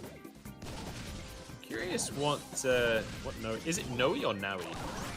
I think it's Noe, but it's Polish, so I think you're fine. Yeah, that's where I was at as well. It's like I'm just gonna double check before I say it wrong all day. But yeah, so we'll see. As Argon so far doing a decent job getting some control, but the hook there is gonna ruin everything. As soon as I say Argon's got control, I'm just proven wrong by Russian Elite. Now with 7 gems, they've got control of the middle of the map. And it's BBGs as well on the PAM this time. MMA Russia changing it up. Yeah, that change of pace that we see over and over again, even in Jam Grab, where it's less about tempo and more just about control. They managed to make it work and play their strengths. Countdown is starting now in favor of Russian Elite. If they let it slip through here, they will get 2 match points, and only Mistaken left alive. That's gonna be a tough one. He can't stop the countdown. Wow. That was brutal, wasn't it, Teddy? It was very brutal, that's Russian, for sure. They just muscled their way in. There was a bit of a tussle at the start where it felt like Argon were winning the middle of the map, but then we saw a great hook come on in. They stole all of the gems away from Argon. And then from that point on, not a peep out of Argon. Nothing else could be done. Russian Elite just take control. And I think that's one of the key things about this team is we're talking about how aggressive they can be to seize control when you give them an opportunity. But if you give them control at the start of the game, if they already have control, you're never getting it back. They're not going to allow their guard to go down. You're not going to get back on top of this map because they don't seem to make mistakes. Yeah, absolutely. I think that's also something specific for those teams that aren't quite at the tier 1 yet. If you break their momentum, if you kill them while they're holding a lot of gems or defend very well in Brawl Ball, you're gonna destroy their morale, and they can't recover because they don't have the experience that those tier 1 teams have. They are trained and they practice to make sure that even if they lose an important fight, they can come back. And so far, systematically in those matches with teams that are slightly lower level, they have never been able to come back from those big hits. And Russian Elite utilizing that at the fullest for sure. Yeah, absolutely. And you can see Russian Elite, they're not happy with just trying to control mid. They are pushing into the base of Argon this game. They are making sure that Argon can't leave the spawn because it means that then they can just retreat to the mid and have complete control. No, he goes in, try and make something happen. He does survive with his own life, but he can't finish anybody off. Gem's still very much in control of Jason right here as BBG's trying to move in to grab the two that are in the center of the map. In the meantime, Russia is just chilling in the grass, just causing all kinds of havoc in the back. Yeah, he has a pull as well, meaning that whatever fight he takes, he's gonna win. And he's gonna do just that. Countdown starting for Russian Elite. 13 seconds away from the semifinals. Can Argon still stop them? It's not looking like it, man. I don't think so. I don't think so at all. Russia's got this one. It's going to pull him back, and that's going to be that. Russian Elite looking fantastic once again.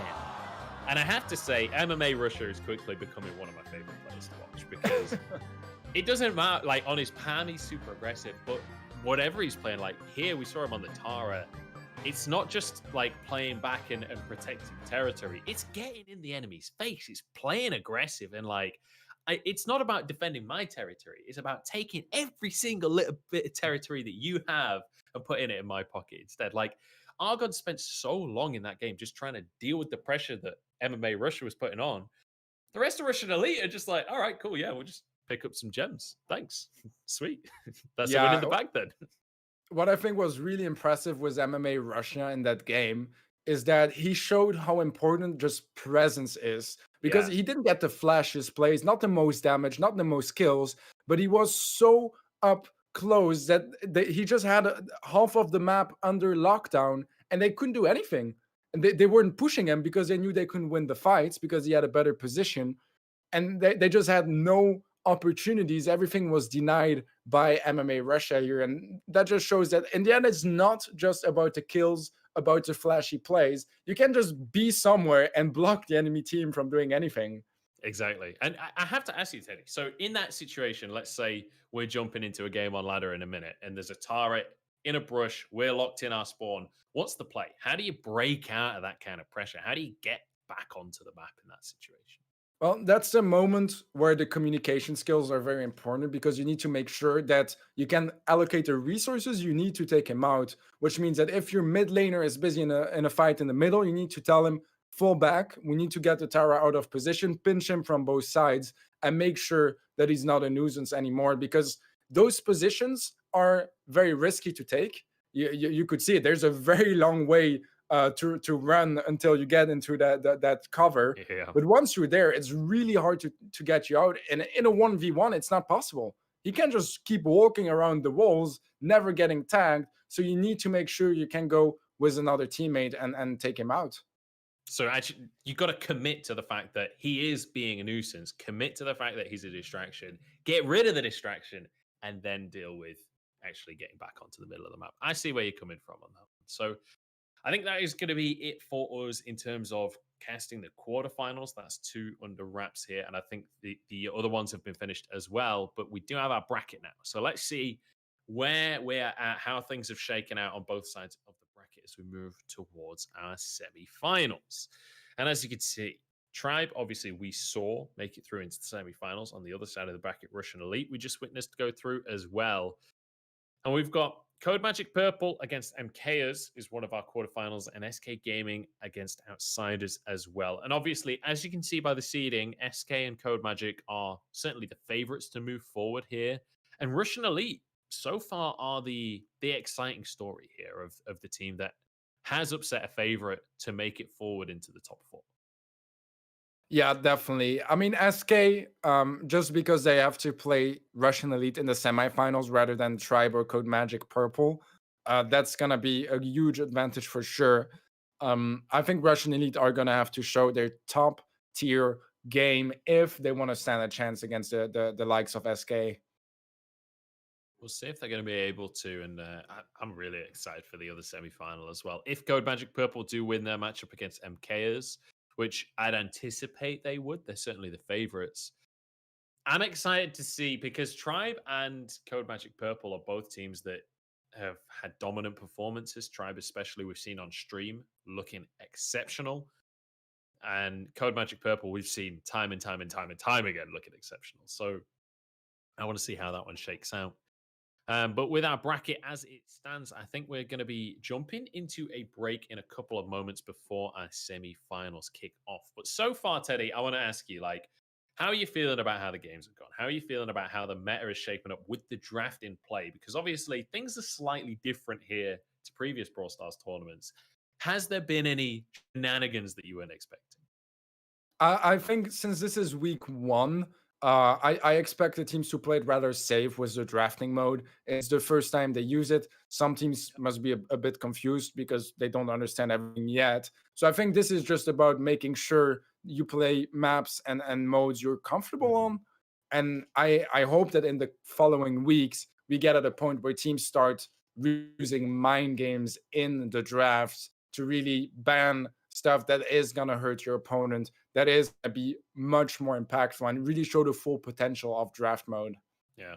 And I think one of the things as well, if you're a player on one of these teams that has been knocked out and you're wanting to go further next week, check out the VODs, check out how these teams are playing, check out the maps that they like to play, check out how they play those maps. You can do research for these teams and use that in the draft to then find yourself some extra victories and maybe find yourself further along in the bracket.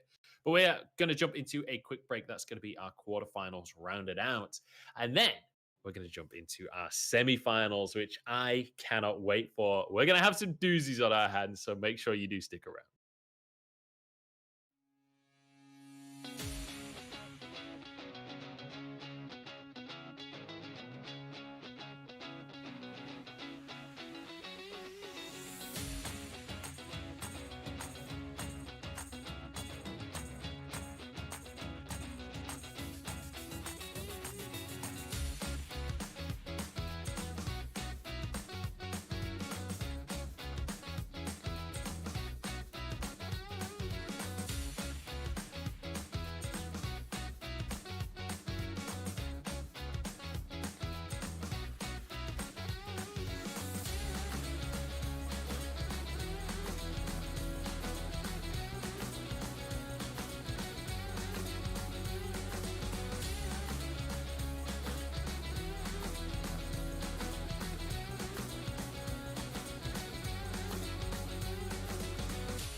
Ah, ha, ha, ha. What a great day it's been so far. I'm a happy king because we've got a bonus game for you guys. We're going back into the quarterfinals. We've got SK Gaming versus Outsiders because our quarterfinals aren't done just yet. So we figured we'll give you some bonus content here today. I'm Much Balls. I'm joined by Teddy once again. How are you doing, Teddy? Are you ready for some bonus games? Absolutely. I mean, anything bonus at this point is absolutely Is a amazing. bonus? Exactly. No better word to describe it for sure. We have the bans and picks on the bottom. So Jam Grab, Siege, and Hot Zone. And the first Poco set. wasn't banned. Oh, Poco wasn't banned. Munchables. Maybe we get to see Poco. This is your day. This could Maybe be you it. should sub in for Outsiders or for SK. True. I have over 500 trophies on Poco, so Ooh. basically a professional at this point. Yeah, so to catch you guys up, SK went 2-0 on Gem Grab, now going into Siege, which I'll admit, not the most Poco game mode that there is. So maybe we won't see Poco. And if this series is anything like all of the other series we've seen today, we probably will only have 2 maps. So it's not looking good on the Poco front, but that's okay. Yeah, we'll see how this one's going to go. And for anyone that's new here, for anyone that's not been watching today, SK Gaming definitely going to be the favorites coming into this game. Yeah, absolutely. And something very interesting, this could potentially be our first game of Hot Zone if we get to that third set. But SK Gaming off stream won the first set. That was Jam Grab going their way. And we are moving on to Siege now on some assembly required. Yeah, we'll have to see what they're going to be able to do for themselves. It's going to be SK Gaming with our blue health bars, but losing out in the first little bit of a duel. As you can see Frank desperately trying to swing the boat around. This is the problem that you have with Frank, though. It's so easy to get behind cover. Did get some help from his teammate, though, in the end. And he's going... Sorry, you go. Yeah, I was going to say something really interesting. Pedro is the coach for SK. So he's not one of the players. I guess he is the sub as well. They don't have a fourth player. So that could explain the sloppier start here in Siege. But we'll have to see how it works out. Yeah, you'd hope that the coach at least will be able to make good calls in the game, right? They're certainly going to have a lot of good understanding, so you'd expect coordination to be at its maximum here. But so far, so good for the side of Outsiders. We're on 6 bolts apiece right now. The Siege coming in 5 seconds. This could end up being a tie, but in goes Frank and down go the health bars. My goodness. See you later, SK. There's a Siege bot and an ace to boot. Yeah, I think we saw something quite incredible. So both teams didn't want to pick up the Siege bot because if you get the second Siege and the other team has a big lead coming into the third Siege, they can pretty much get it for sure and overcommit and get that win. Yeah, oh Nanaozaki doesn't have the chance. That was close, though. They nearly managed to finish the game on the first punch. Yeah, and in high-level gameplay, you don't want to overcommit to your pushes until the last Siege. And SK Gaming are going to get that last Siege. So what they did earlier is they pulled Nana, the Frank, with 10,000 HP on a Bolt. So he picked up the Bolt and got that Siege, which he didn't want to get. And now you can see them reaping the benefits of that play exactly. They've got the level 10 Siege bot. On the other side, though, Outsiders will have themselves 8 bolts. If they can survive, they can make the counter play, and that pull is just magnificent. Buying time. Siege bot's still surviving, though. Yeah, they need to find some It looks like they've damage. 3 seconds left. They got it. Oh, it was close, but they managed to do it just about. SK hold on to their reputation there, but it has to be said, Outsiders playing that one pretty damn well. That was close to being a comeback. Yeah. Yeah, what I explained earlier, and it's the first time in 6 months of casting Brawl Stars multiple times a week.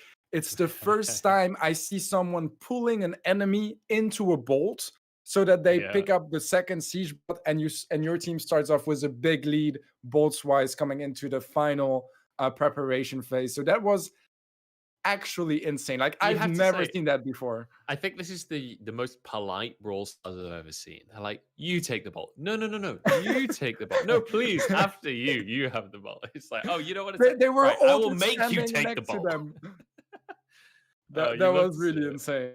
It was hilarious. But hey, outsiders end up grabbing the ball because they're pulled into it.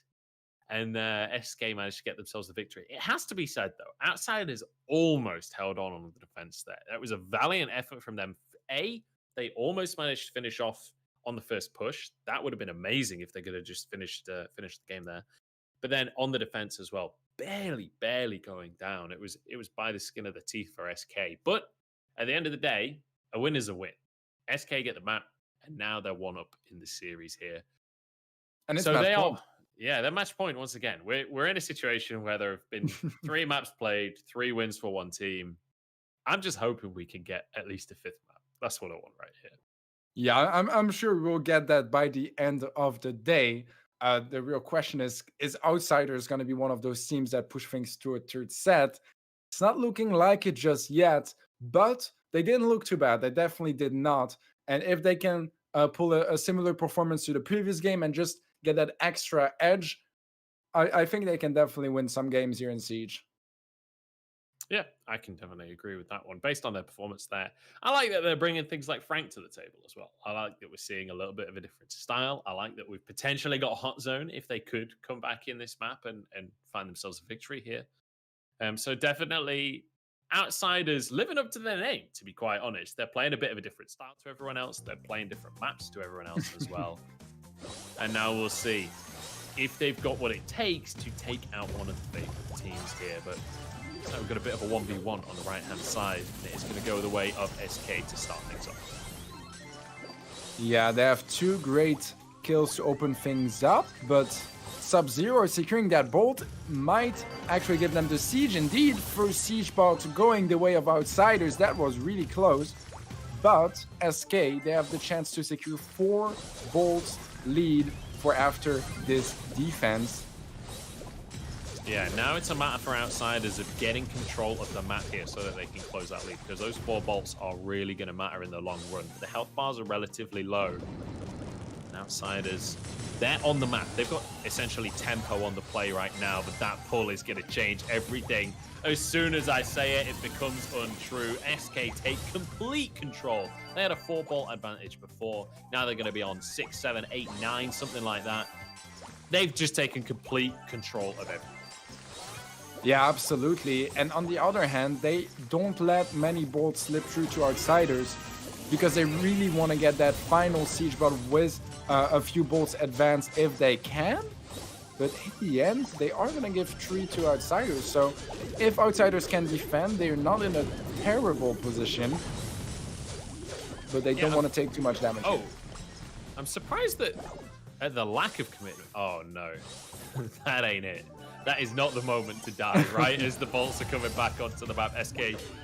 I was going to say the 2v3, but I guess a pull like that turns things around. So they're going to be able to hold on for now. We're going to be about even on bolts. There's actually outsiders getting a minor advantage for themselves here.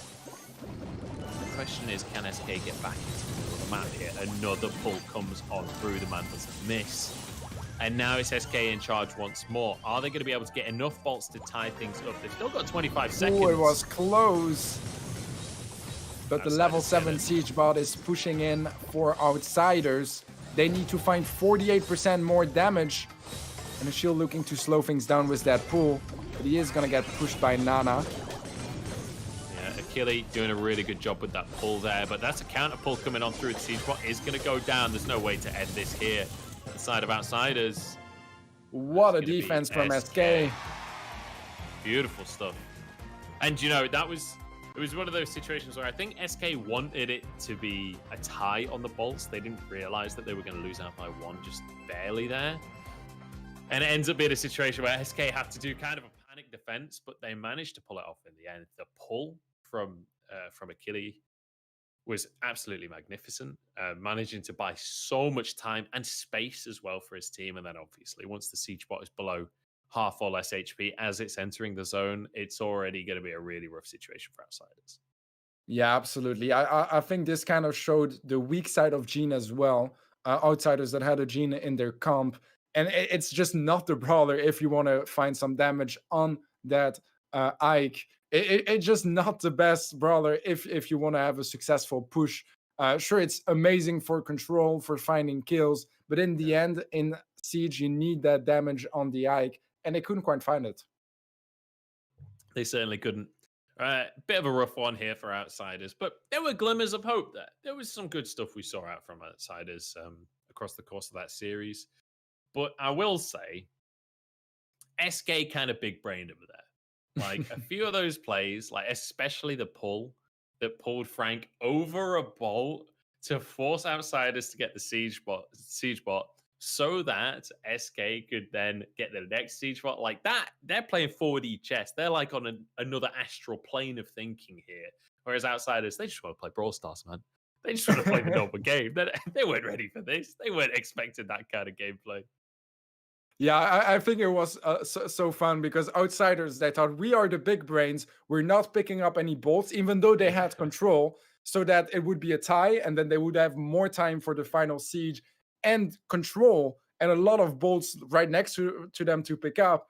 And it really didn't go their way, as that pull from the coach of SK as well really opened things up there. Which, hey, you would hope that the coach is making those big calls, right? He's meant to be if outsiders are making the 5-head play of not picking up the bolts, SK Gaming's coach, he's a 6-head right there, managed to pull someone over a bolt. Either way, that's going to be SK Gaming moving forward into our semifinals. We're going to jump into a quick break before we do get into our semifinals. Do not go anywhere. This one's going to be a bit of a shorter break, I believe, and then we'll be right back at you with some playoff action.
All right, everybody, welcome back. Now it's time for our top four. It's time for the semifinals.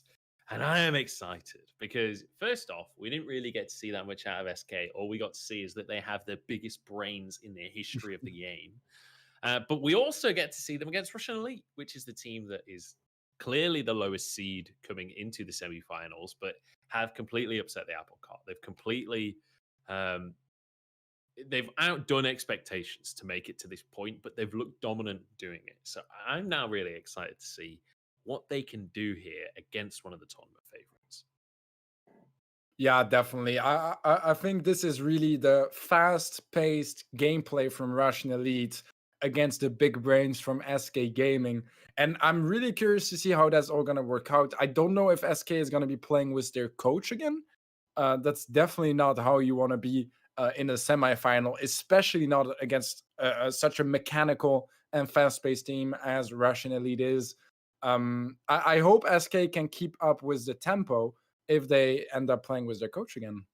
That's going to be the big question because Russian Elite, they've been an incredibly intelligent team across the course of today. Like what we said about Russian Elite earlier, in case you missed their games earlier on today, the thing that set Russian Elite apart was the fact that they actually play fairly reserved until you show a weakness, until you make a misstep. And then the second they get that opportunity, they pull the trigger and they will annihilate you. So SK Gaming have to be very cautious not to make any small mistakes. And with the coach in the field, you can hope that hopefully in terms of strategy and things, they're going to be on point. But if mechanical mistakes do come on through, Russian Elite is the kind of team that's going to punish that. Yeah, absolutely. And I mean, it's definitely going to be the weak link on SK, right? At least mechanically in those 1v1 duels, they are going to challenge Pedro, the coach of SK, and try to push him to make some mistakes, to overpeak or to fall back to get those openings. And I mean, that's what I really expect to see from Russian Elite here. Push the coach to the limit and make sure he doesn't have enough space to take really big decisions and big brain moves like we saw in the previous match.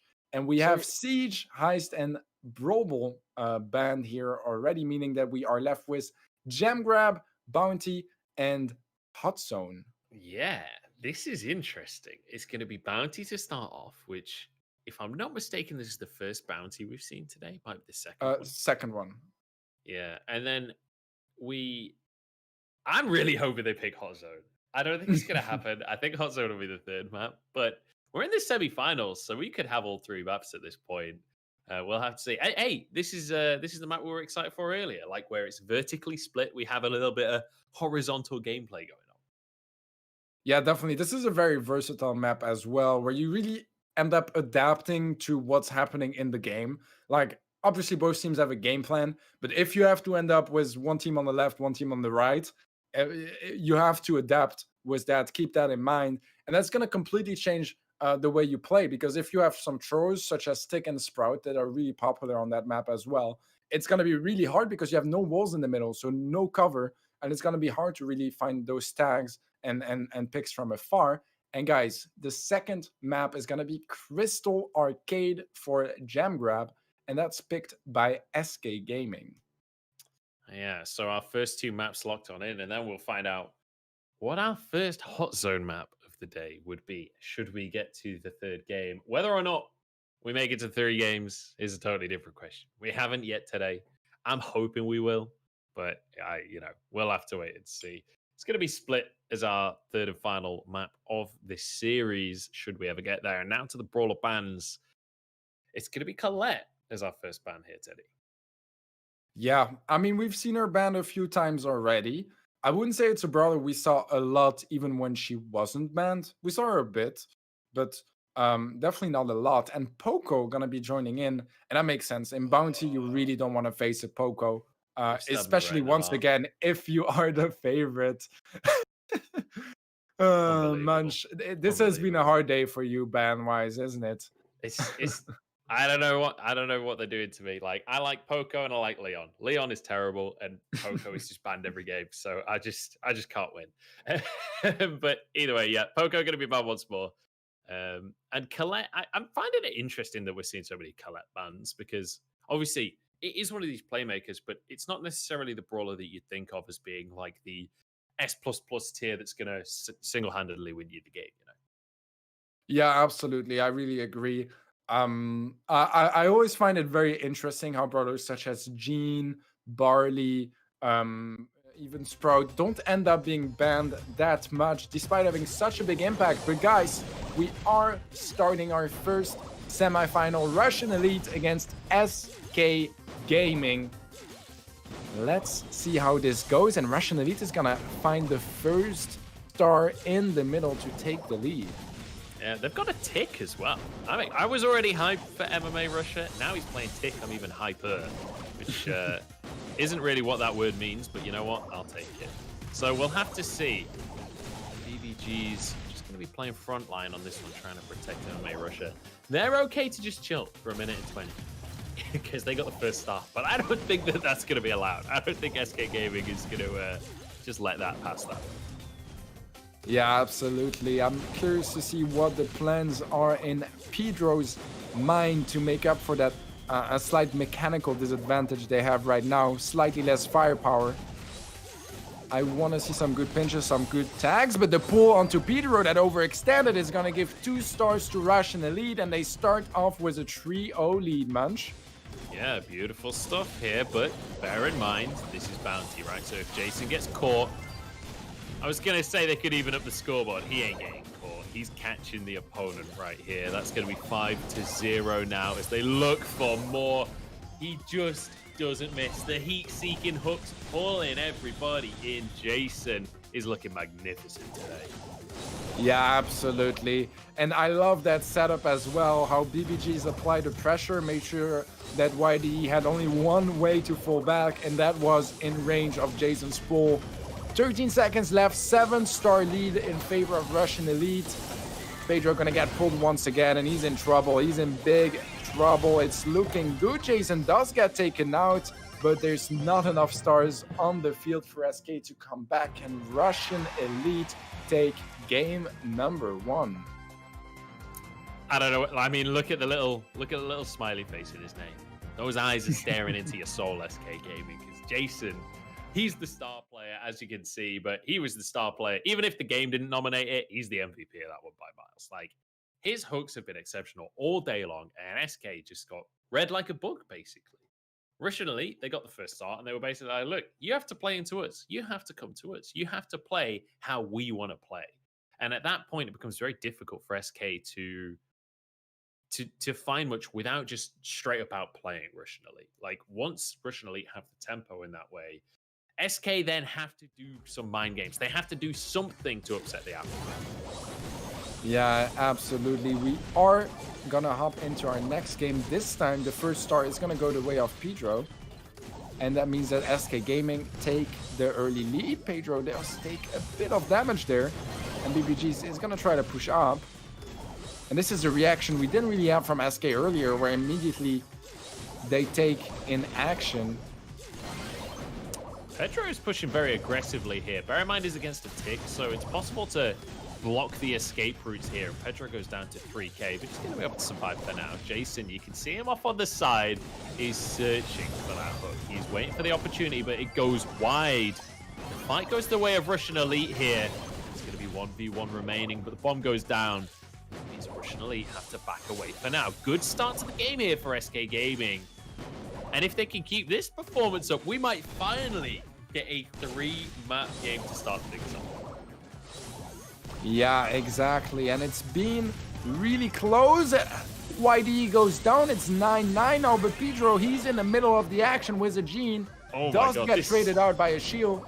This is so close. The action is 12-11 now as Achilles steps on forward, trying to launch the rockets, trying to get some damage down. YDE as well, pushing forward, but he's hooked on in. He bites off more than he can chew. And Jason, though, in a 2v1, is going to be the one to go down. BBG's has to answer for this one, and he will be able to do so. 16-14 now as Achilles doesn't have anything left in the chamber. Yeah, it's looking good for Russian Elite out of nowhere, finding a double kill. Only one getting traded means they have a 2-star lead. Can SK Gaming stop them? Only 10 seconds left. The pull from Jason not gonna connect.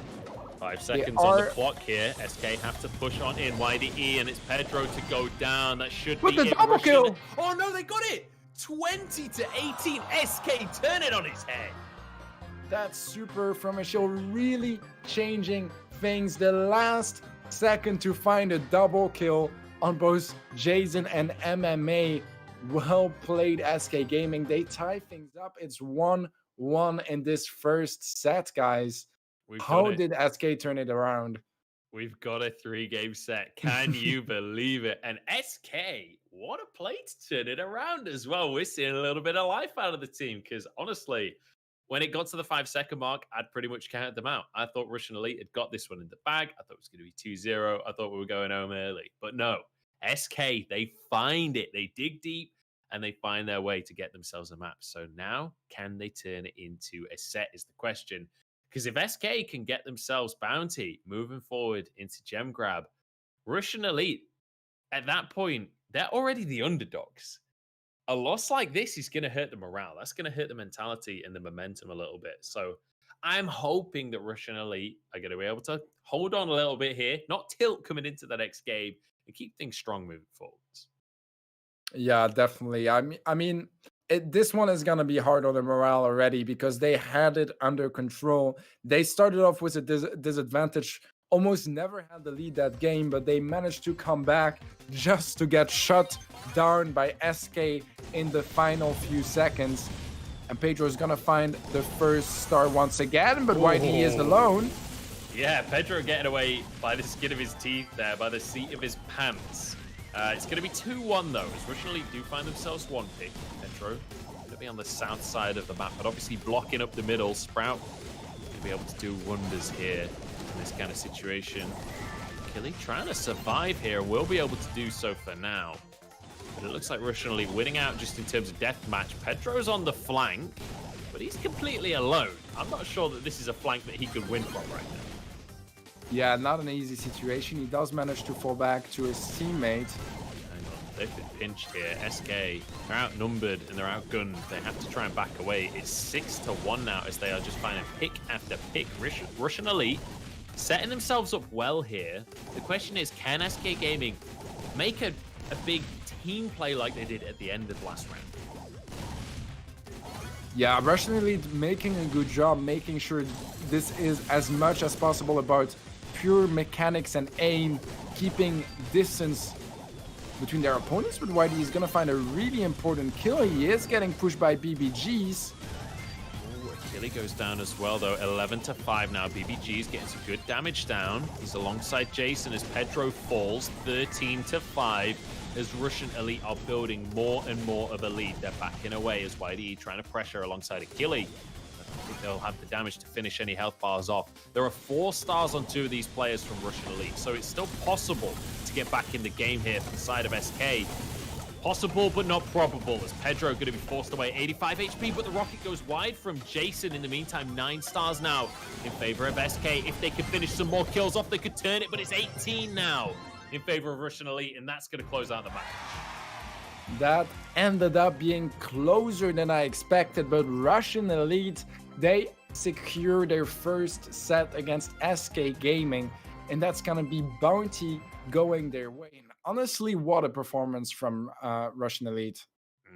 And to be able to stay level-headed there as well, because you could see SK Gaming attacking from 2 sides simultaneously. Russian Elite, though, managed to hold on, because it was a little bit chaotic towards the end there, but they managed to keep themselves calm, keep collected, and keep things ticking on over. So beautifully done here by Russian Elite. And let's remember, this team is the underdogs. This is, I think they were 10th seed coming into the tournament. They've managed to get an upset coming on in the first place.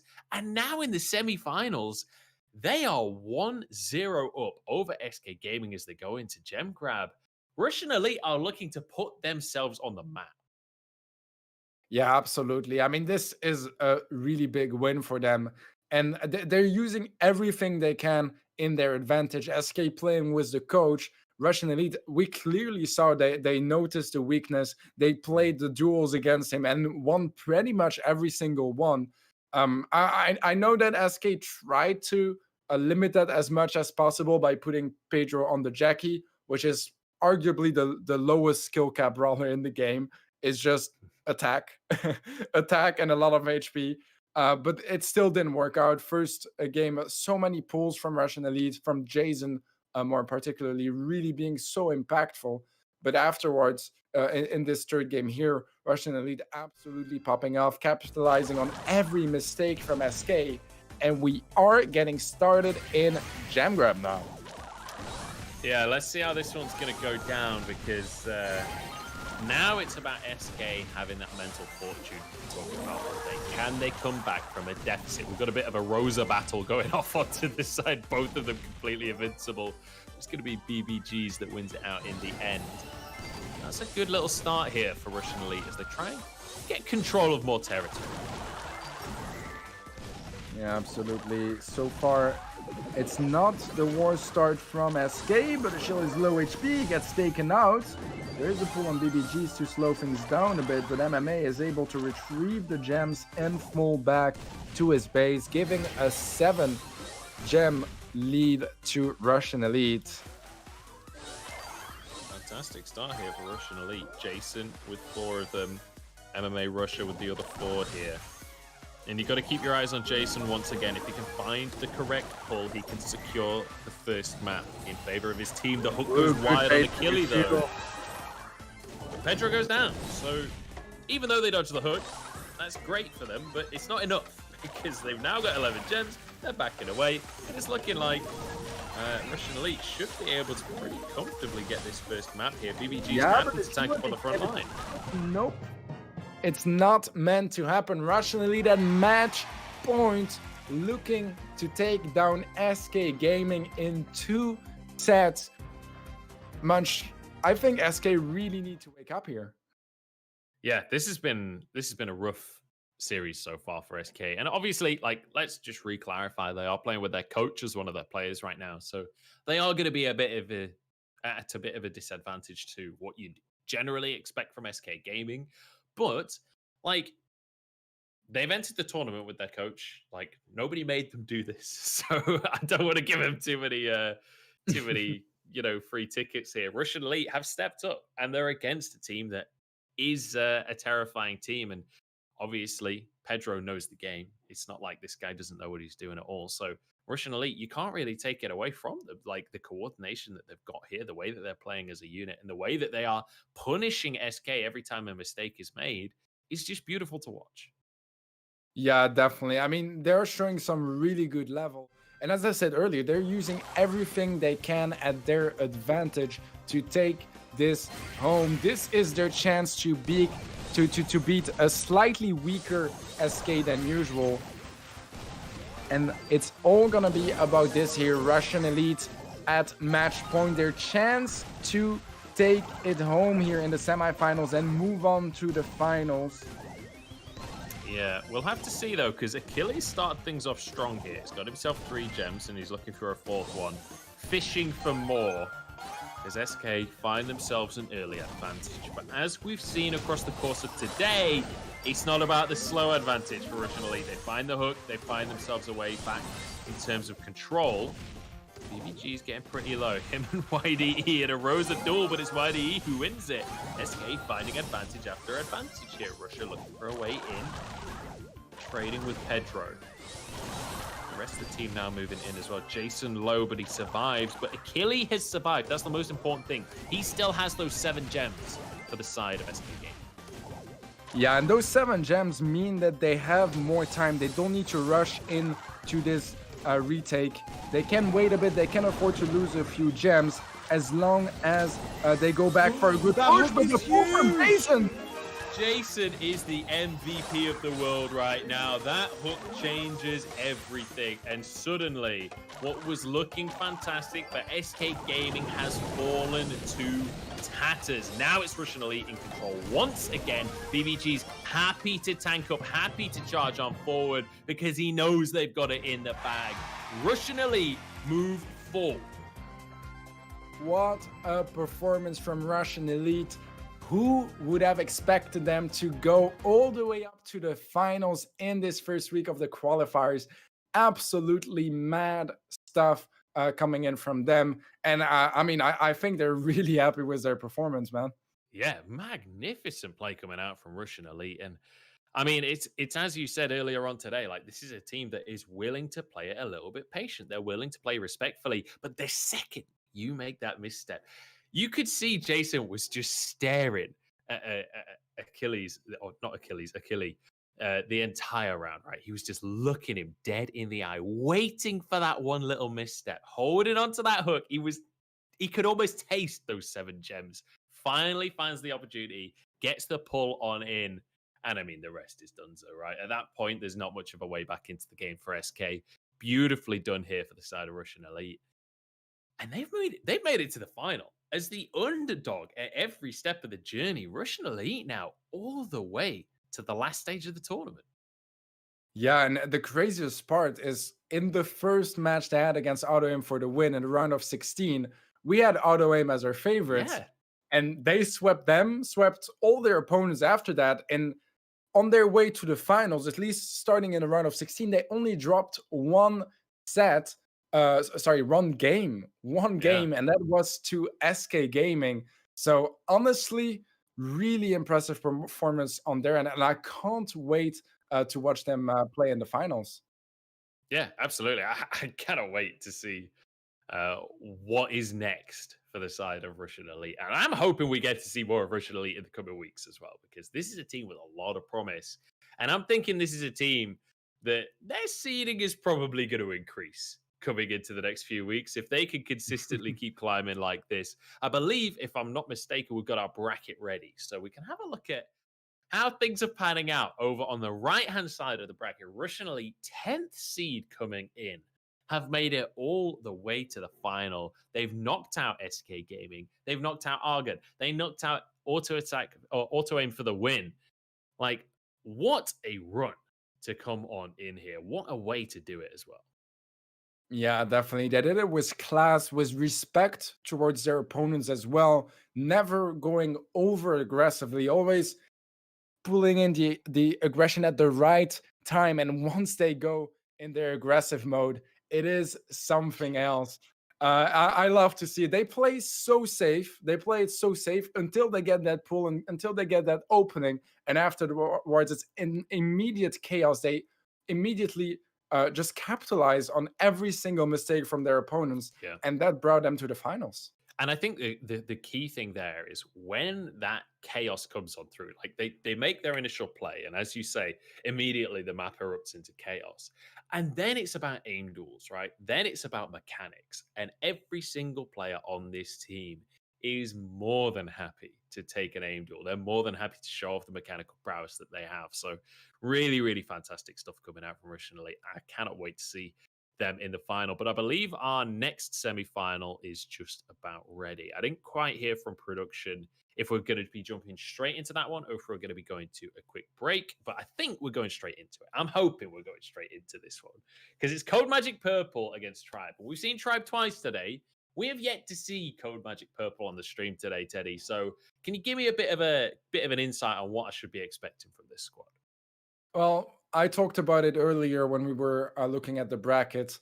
Code Magic Purple, every single monthly final they attended, they qualified for. That means placing top 3 in Europe every month in a single bracket tournament. Talk about consistency, right? Yeah. Like, that's absolutely insane. And coming in here in the Brawl Masters, they are gonna bring in that experience, that consistency, and that drive to win that we have seen so often already. And I'm absolutely hyped to watch them play. Guys, we got the bans already. We have Hot Zone and Bounty banned by Code Magic Purple, and then Brawl Ball banned by Tribe Gaming. That leaves us with, oh, never mind. It was Siege that was banned instead of Hot Zone, which leaves us with Gem Grab, Heist, and Hot Zone. It's And going to we be Hot start Zone with Hot Zone. first. All right, we got something Okay. a little bit saucy to kick this one off. Tribe changing things up a little bit here. And let's bear in mind, Tribe are definitely the underdogs coming into this series. So I like this. I come out from a different angle. They're going to go for Split as the first map here on the side of Code Magic Purple. But Tribe basically saying, look, We're not the favorites. So let's play the game mode that people don't have months and months and months of practice on. Let's play a different style that maybe we can find ourselves an advantage with and then go from there. Heist is going to be the second game mode chosen by Code Magic Purple here.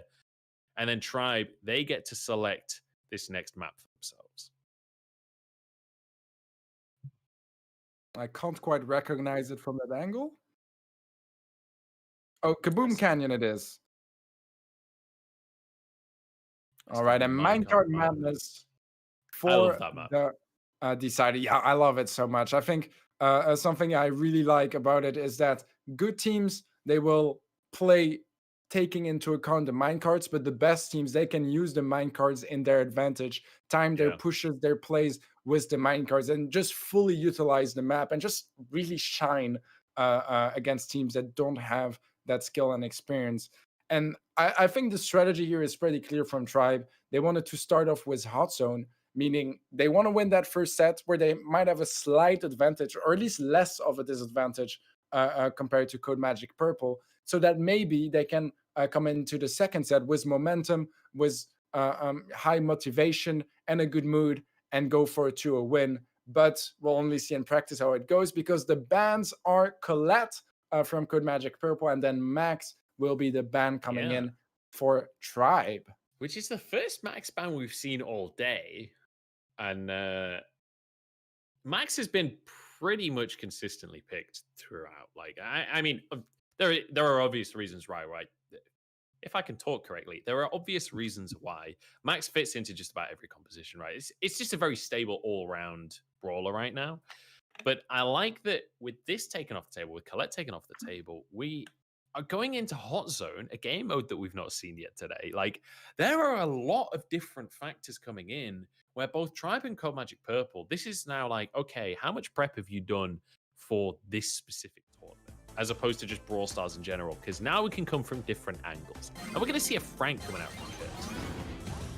Yeah, that's going to be really interesting. Our first Hot Zone match on stream today for the EU Qualifiers Week 1.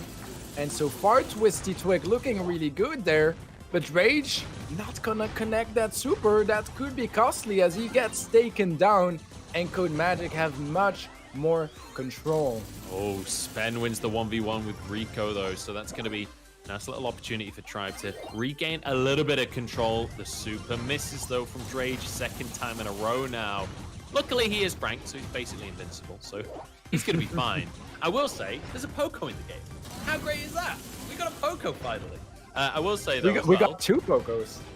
That's true. Toxic Tom has gone down one time, I believe, but he's here to heal up with Rage and help out the situation. Important to mention, Code Magic Purple they've won out the left-hand side of the map completely.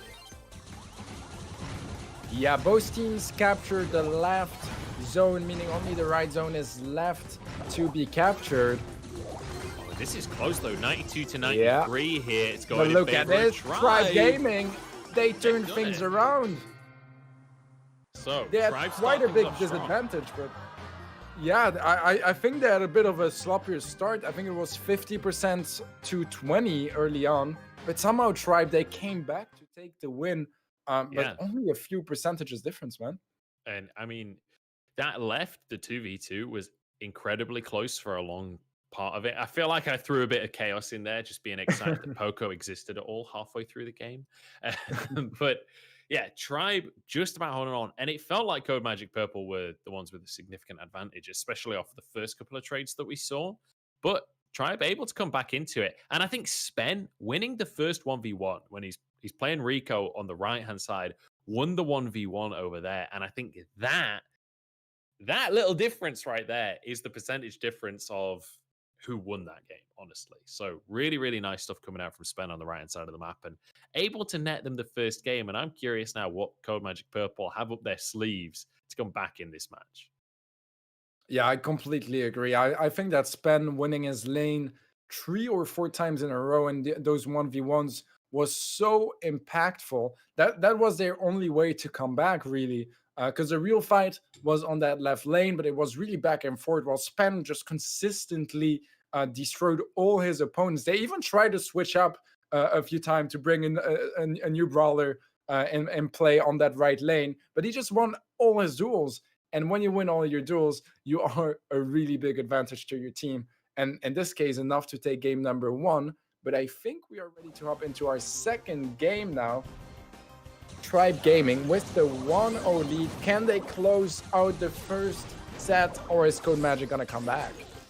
That is going to be the question. It's 2v2 on the right-hand side this time. KC incredibly low, already taken down here. Code Magic's still going to be able to push forward and start to gain some control of the map. It's going to be Twisty to get another kill as Curse finds himself 1v2 and taken down by Drage in the end. So it looks like Tribe's starting to regain some of the control of the map, but it was Code Magic to start things off. So you can see they start off with a big advantage. Drage with the TP and Super to take down Cursed. That's gonna be huge, as at least they have control of that left zone. But Cursed is already back in action, and he's looking to push up and chase Drage away from the capture zone. Tribe have got to start to make a play, though, because it's 30% left for Code Magic. They're going to really move over towards that left-hand side, because that's the only one they've got to finish off here. But Toxic Tom and Drage are already there. Spen trying to finish off the right-hand capture zone.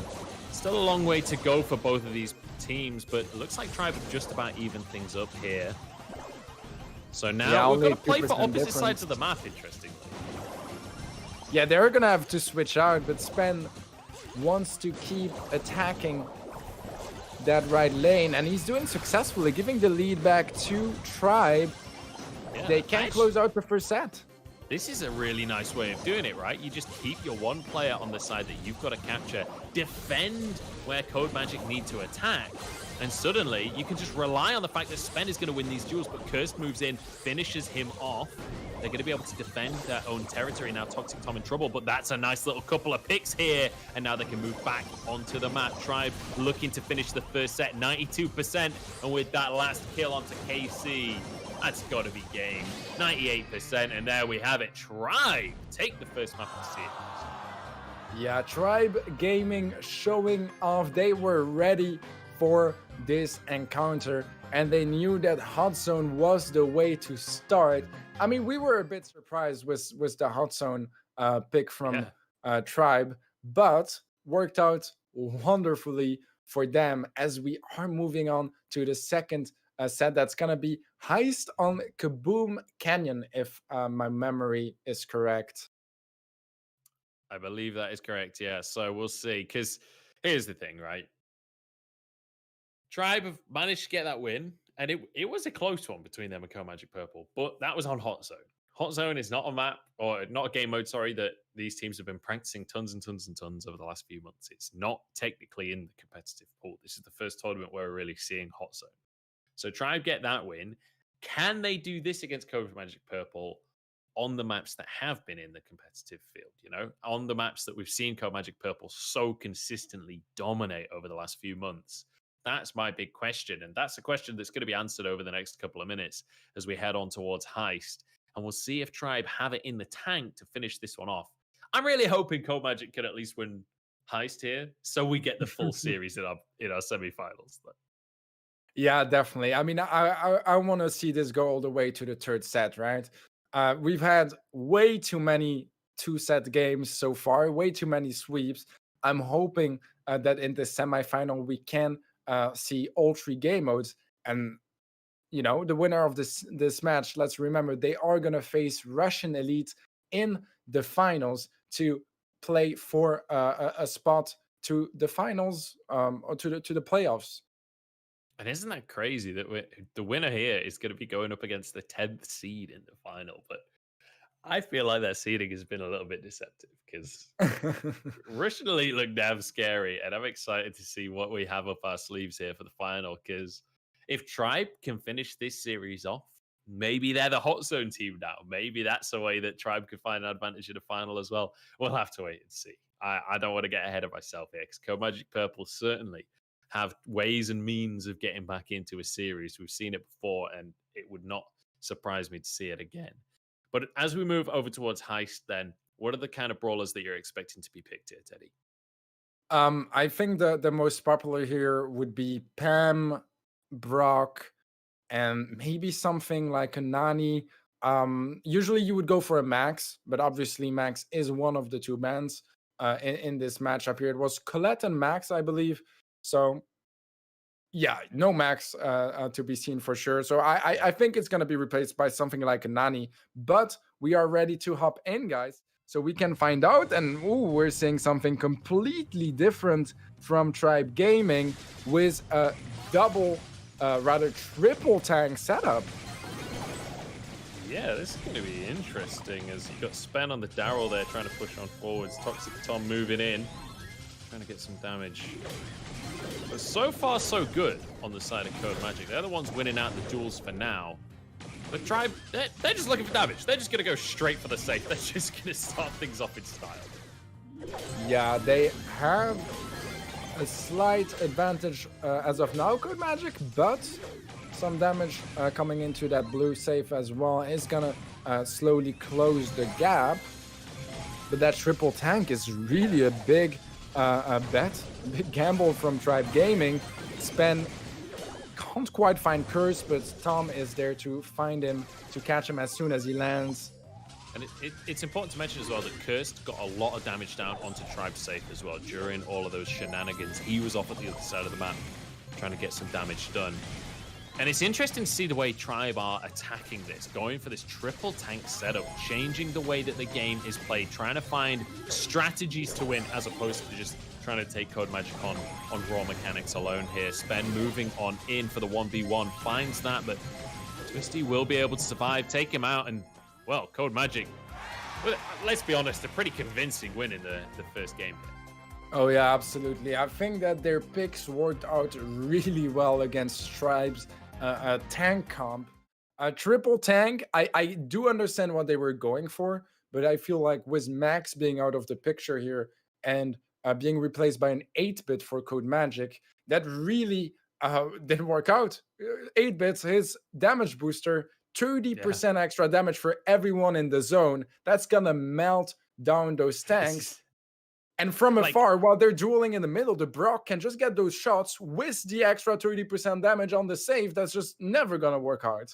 It's like you're playing a tank composition, which like you'd expect the weakness to be being kited, right? And just a lot of damage. What's 8-bit going to be absolutely great at? Absolutely shredding from long range with a Brock in there as well. It's like, okay, well, that's going to be a rough match. That's going to be a difficult one. And we can even see that Tribe had 2 people attacking the safe towards the start of the game.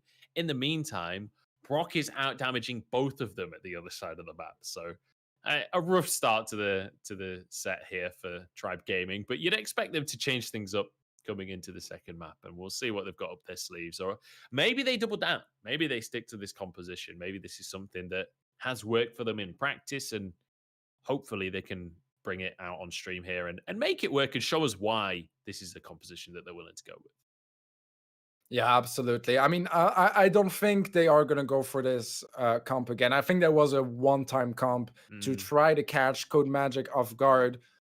You have to keep in mind that Tribe are the underdogs, right? So I love to see those flashy comps that are really out of the ordinary in order to find a tactical advantage straight up starting the game. In this case, with the 8-bit, it really made it hard for them to find any value. But I'm expecting something a bit more classic coming in now.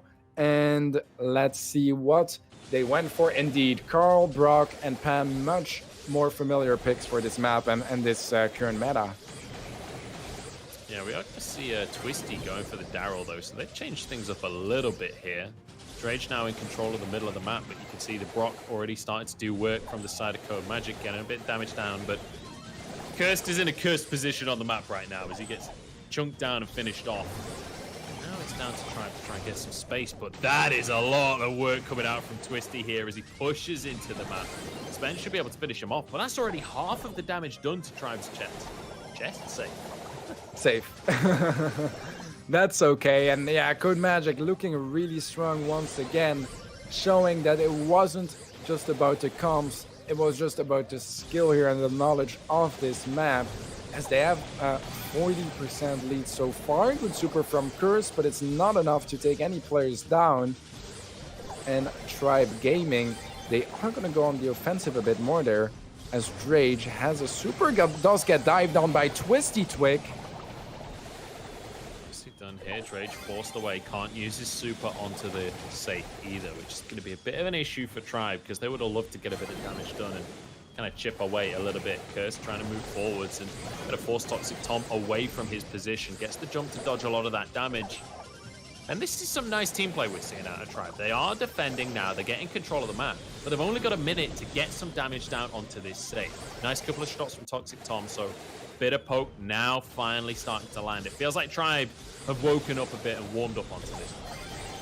Yeah, absolutely. It feels like that 50% threshold activated the safety mode for Tribe Gaming, as they haven't let them get any tags on the safe until now. Curse is going to hit a few shots, but it's not the end of the world just yet.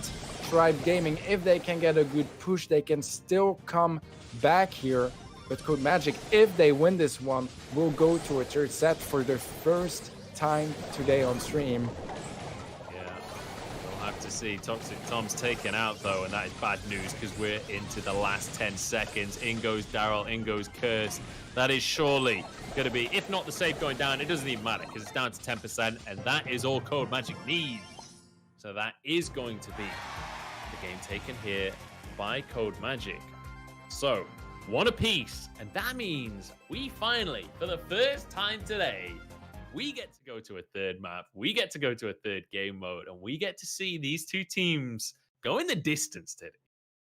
Yeah, absolutely. So far on stream, we've had only 2-0 sweeps.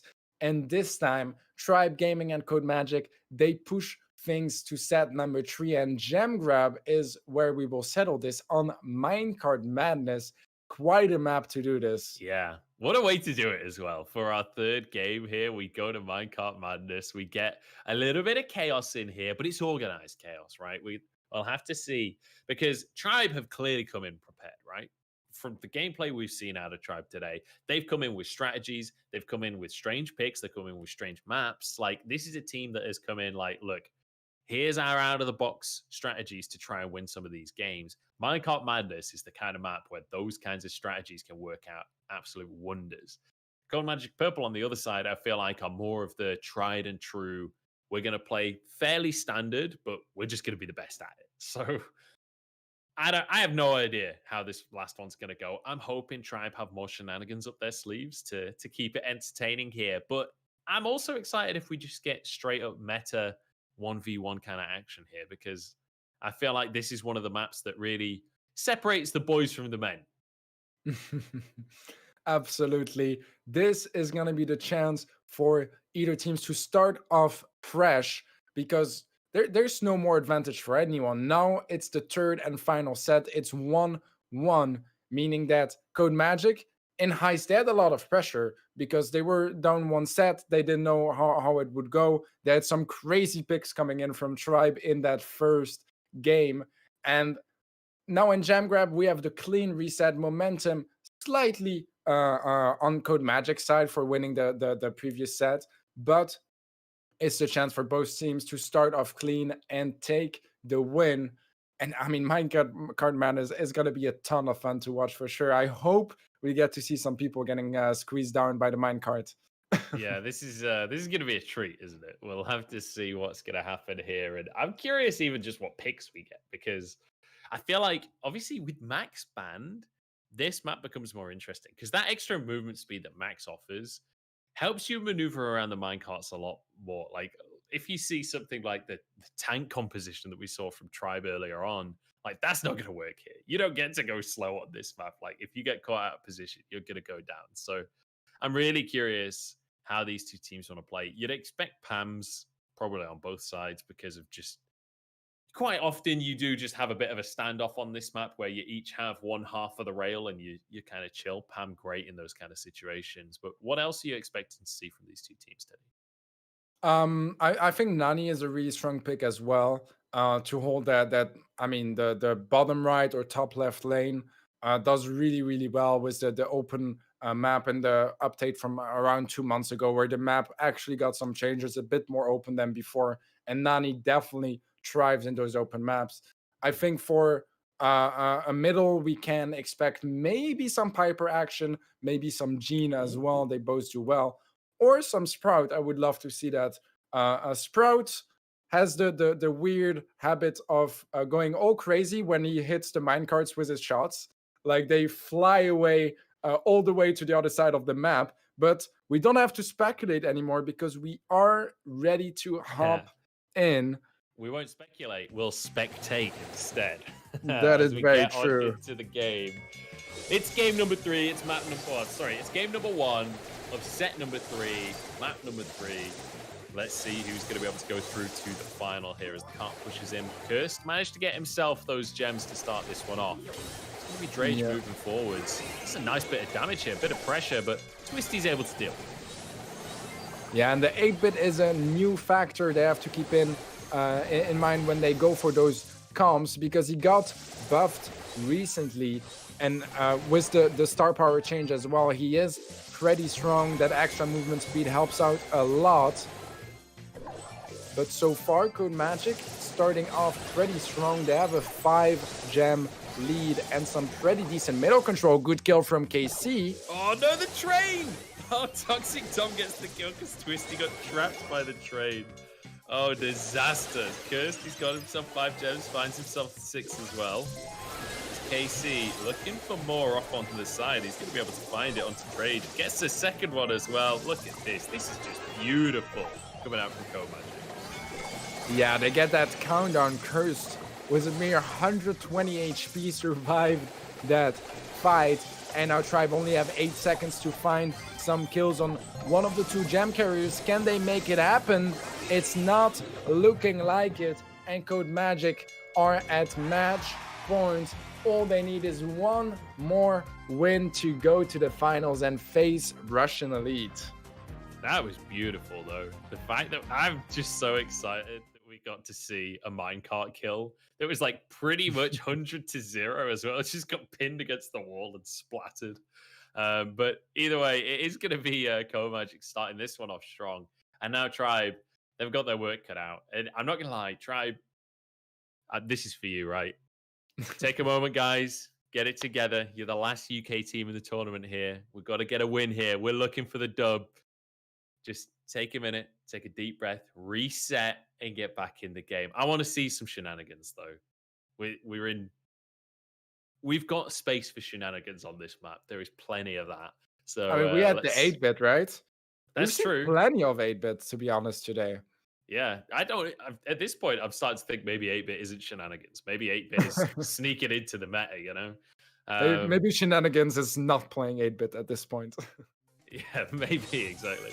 All right, onto the map once more we go. And let's see what Tribe can do to find themselves a win here, because Lord knows they need a win. 1-0 down on this map, and it's match point right here. If Code Magic can win this map, they win the semifinal. Yeah, exactly. And once again, Code Magic Purple starting off with some good control. Cursed using the minecart to just jump around a bit more. Pretty sure that wasn't intentional, but... Yeah, I think the booped is the correct phrase for what happened there. He gets bounced around. Drage going to get himself a couple of gems here. Importantly, Casey got out. He got 4 gems and he got out, and that's the most important thing to do. Cool, down to 200 HP there. Good tag from Drage, but they can't quite secure the kill. Twisty Twig gets pulled, taken out as well. And Tribe Gaming have pretty good control now. They need to be careful of KC, but he's going to fall back. He's too low HP now. Yeah, KC is struggling to get back into the map. He got the 4 gems at the start, but ever since, he just keeps on getting poked and prodded out. 7 gems on the side of Tribe.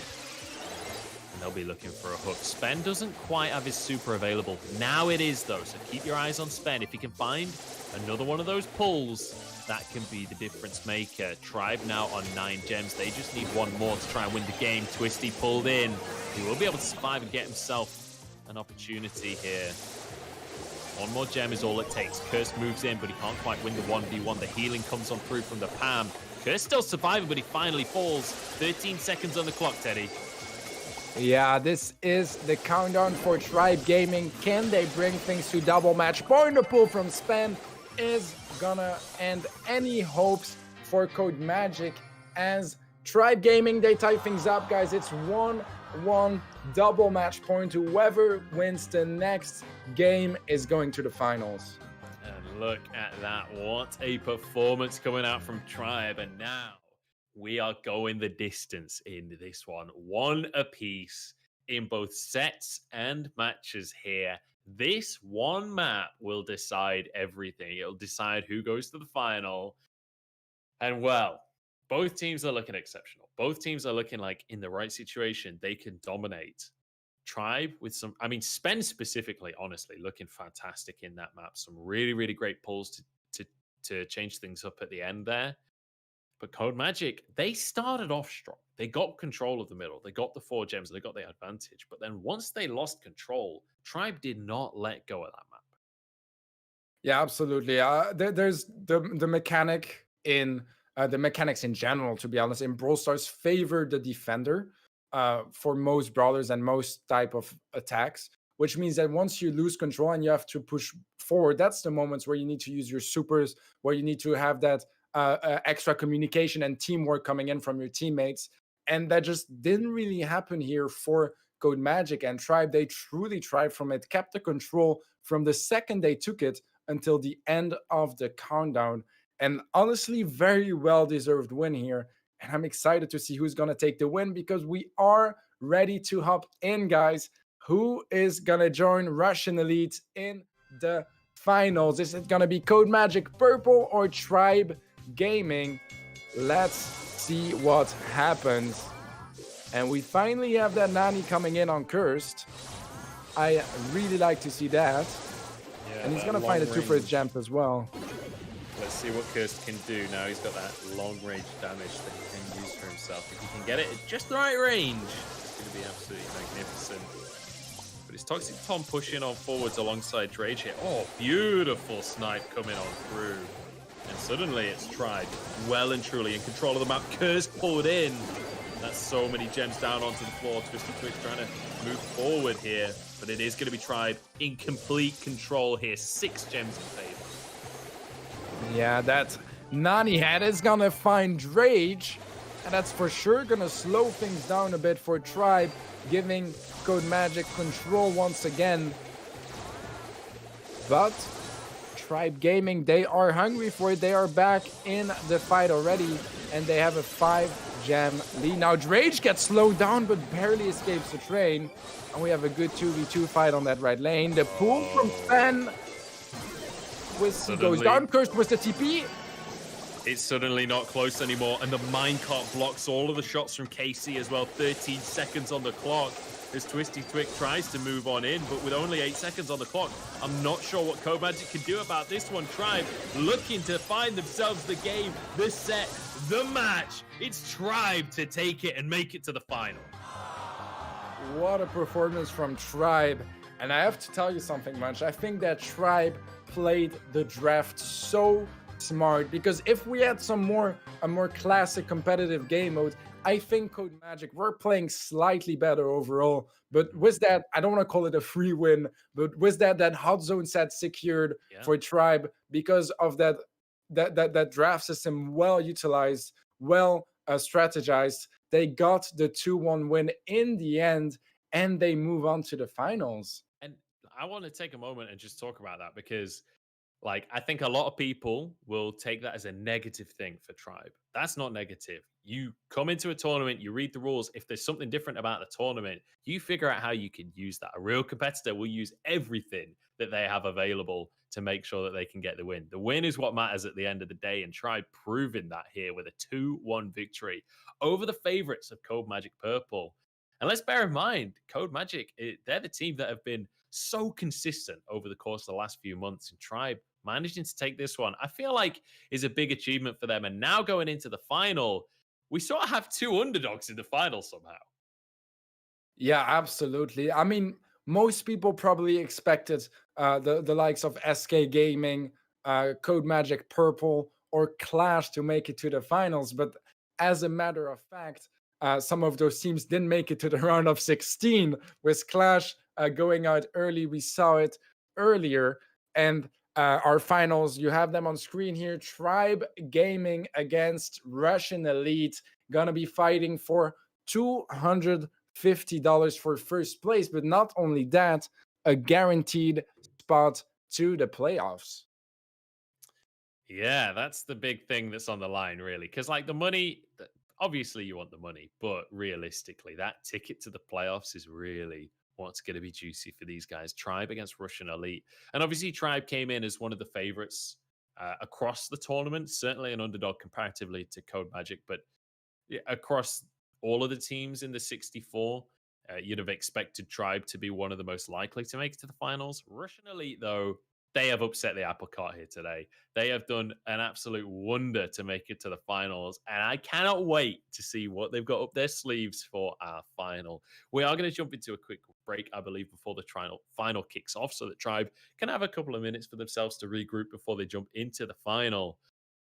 But my goodness, it's going to be a good one. Do not go anywhere, ladies and gentlemen. Stick around because right after this, we're jumping into our final.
Welcome back, everybody. It's about that time. We're going into our finals. It's Tribe against Russian Elite. I'm Munchables. I'm joined by the Tedster over here, who's ready to tell us a little bit more about what we should be expecting in this final. Absolutely. Before we get into those finals, I'll just clear up that the top team doesn't qualify straight up, they get 15 points, which definitely increases their chances of qualifying, but it's not a straight up ticket to the final. So just wanted to clear that out. A little bit of a mistake on my part. But besides that, we are going to get into those finals, and Tribe Gaming against Russian Elite. What an unexpected turn of events here, Munch. Yeah, Russian Elite coming in as the 10th seed. I'm not sure there was many people coming in expecting them to make it straight to the final, but I don't think they care what your expectations are. I don't think they care what people wanted them to achieve. They've made it to the finals and they are looking to go the whole distance. Tribe as well, though, looking pretty fantastic against Code Magic Purple in their semifinal. And I think the thing that stands out about Tribe is they're coming in prepared. They're clearly coming in with strategies that they've already worked on behind the scenes to change the game up a little bit. And Hot Zone hasn't been banned just yet. There we go. Russian Elite respecting the semifinal, saying, "Look, we don't want to take you on Hot Zone. Like that's not our comfort zone." Yeah, I mean, they're absolutely right to do so. They had the chance to watch their previous game as well, right? Because Russian Elite, they've been waiting for their opponent for a while now. So they could watch the game, see what Tribe was going for, and have maybe a tiny bit of a tactical advantage coming into those final series. And Siege on Nuts and Bolts is going to be our first set. All right, so Siege to start things off, and it has to be said, Russian Elite looked pretty good on Siege, if I remember correctly, earlier on today. So we'll have to wait and see how that one's going to go down. Brawl Ball will be the next game mode selected by Tribe here. Russian Elite get their selection of maps for that one. And I have to say, now I'm thinking about it, the fact that Russian Elite get to go for a ban against Tribe, and the fact that they were able to watch what Tribe were doing in the semi-final, there's a few different things that they could go for in terms of brawler bans, right? Tribe's actually kind of a difficult team to ban with the different strategies we've seen coming out from them today. I think Tribe would be the one team we've watched so far where they had different brawlers all the time. Yeah. It wasn't just relying on gene pools or max boosts like other teams we've seen. It was a lot of variety, a lot of different comps, not scared to try some new stuff out. And I mean, it worked wonderfully against Code Magic Purple, that's for sure. And we have our 3 maps, guys. So Nuts and Bolts, Sneaky Fields, and then Kaboom Canyon as our decider. And I think Russian Elite strategy here is to pick up some of those new maps that just 2 months ago or 3 months ago entered the competitive map pool to try to catch Tribe off guard. And I'm excited to see if they can succeed at it or if Tribe Gaming will knock them out with their experience. I don't know, because I feel like Tribe, they've been one of the teams out of everyone that has been the most up to date on the new stuff, right? They're the team that got a win on Hot Zone. They're the team that has been coming out with these off the wall strategies. So I feel like the newer maps, Tribe are probably going to be ready for. But either way, it's going to be max banned away by Tribe, which was it Tribe that banned that against Code Magic as well? Or was it Code Magic that banned it in this series? That's a good one. This might be a Tribe I think it was Tribe. coming through. I think Code Magic banned Colette, and we have Surge being banned by Russian Elite. Pretty expected ban. I'd say pretty classic ban. Russian Elite definitely not going to go ban a Poke or something like that against the likes of Tribe. And that means that we should get into our first games in a few seconds. And yeah, do you have a prediction there, Munch?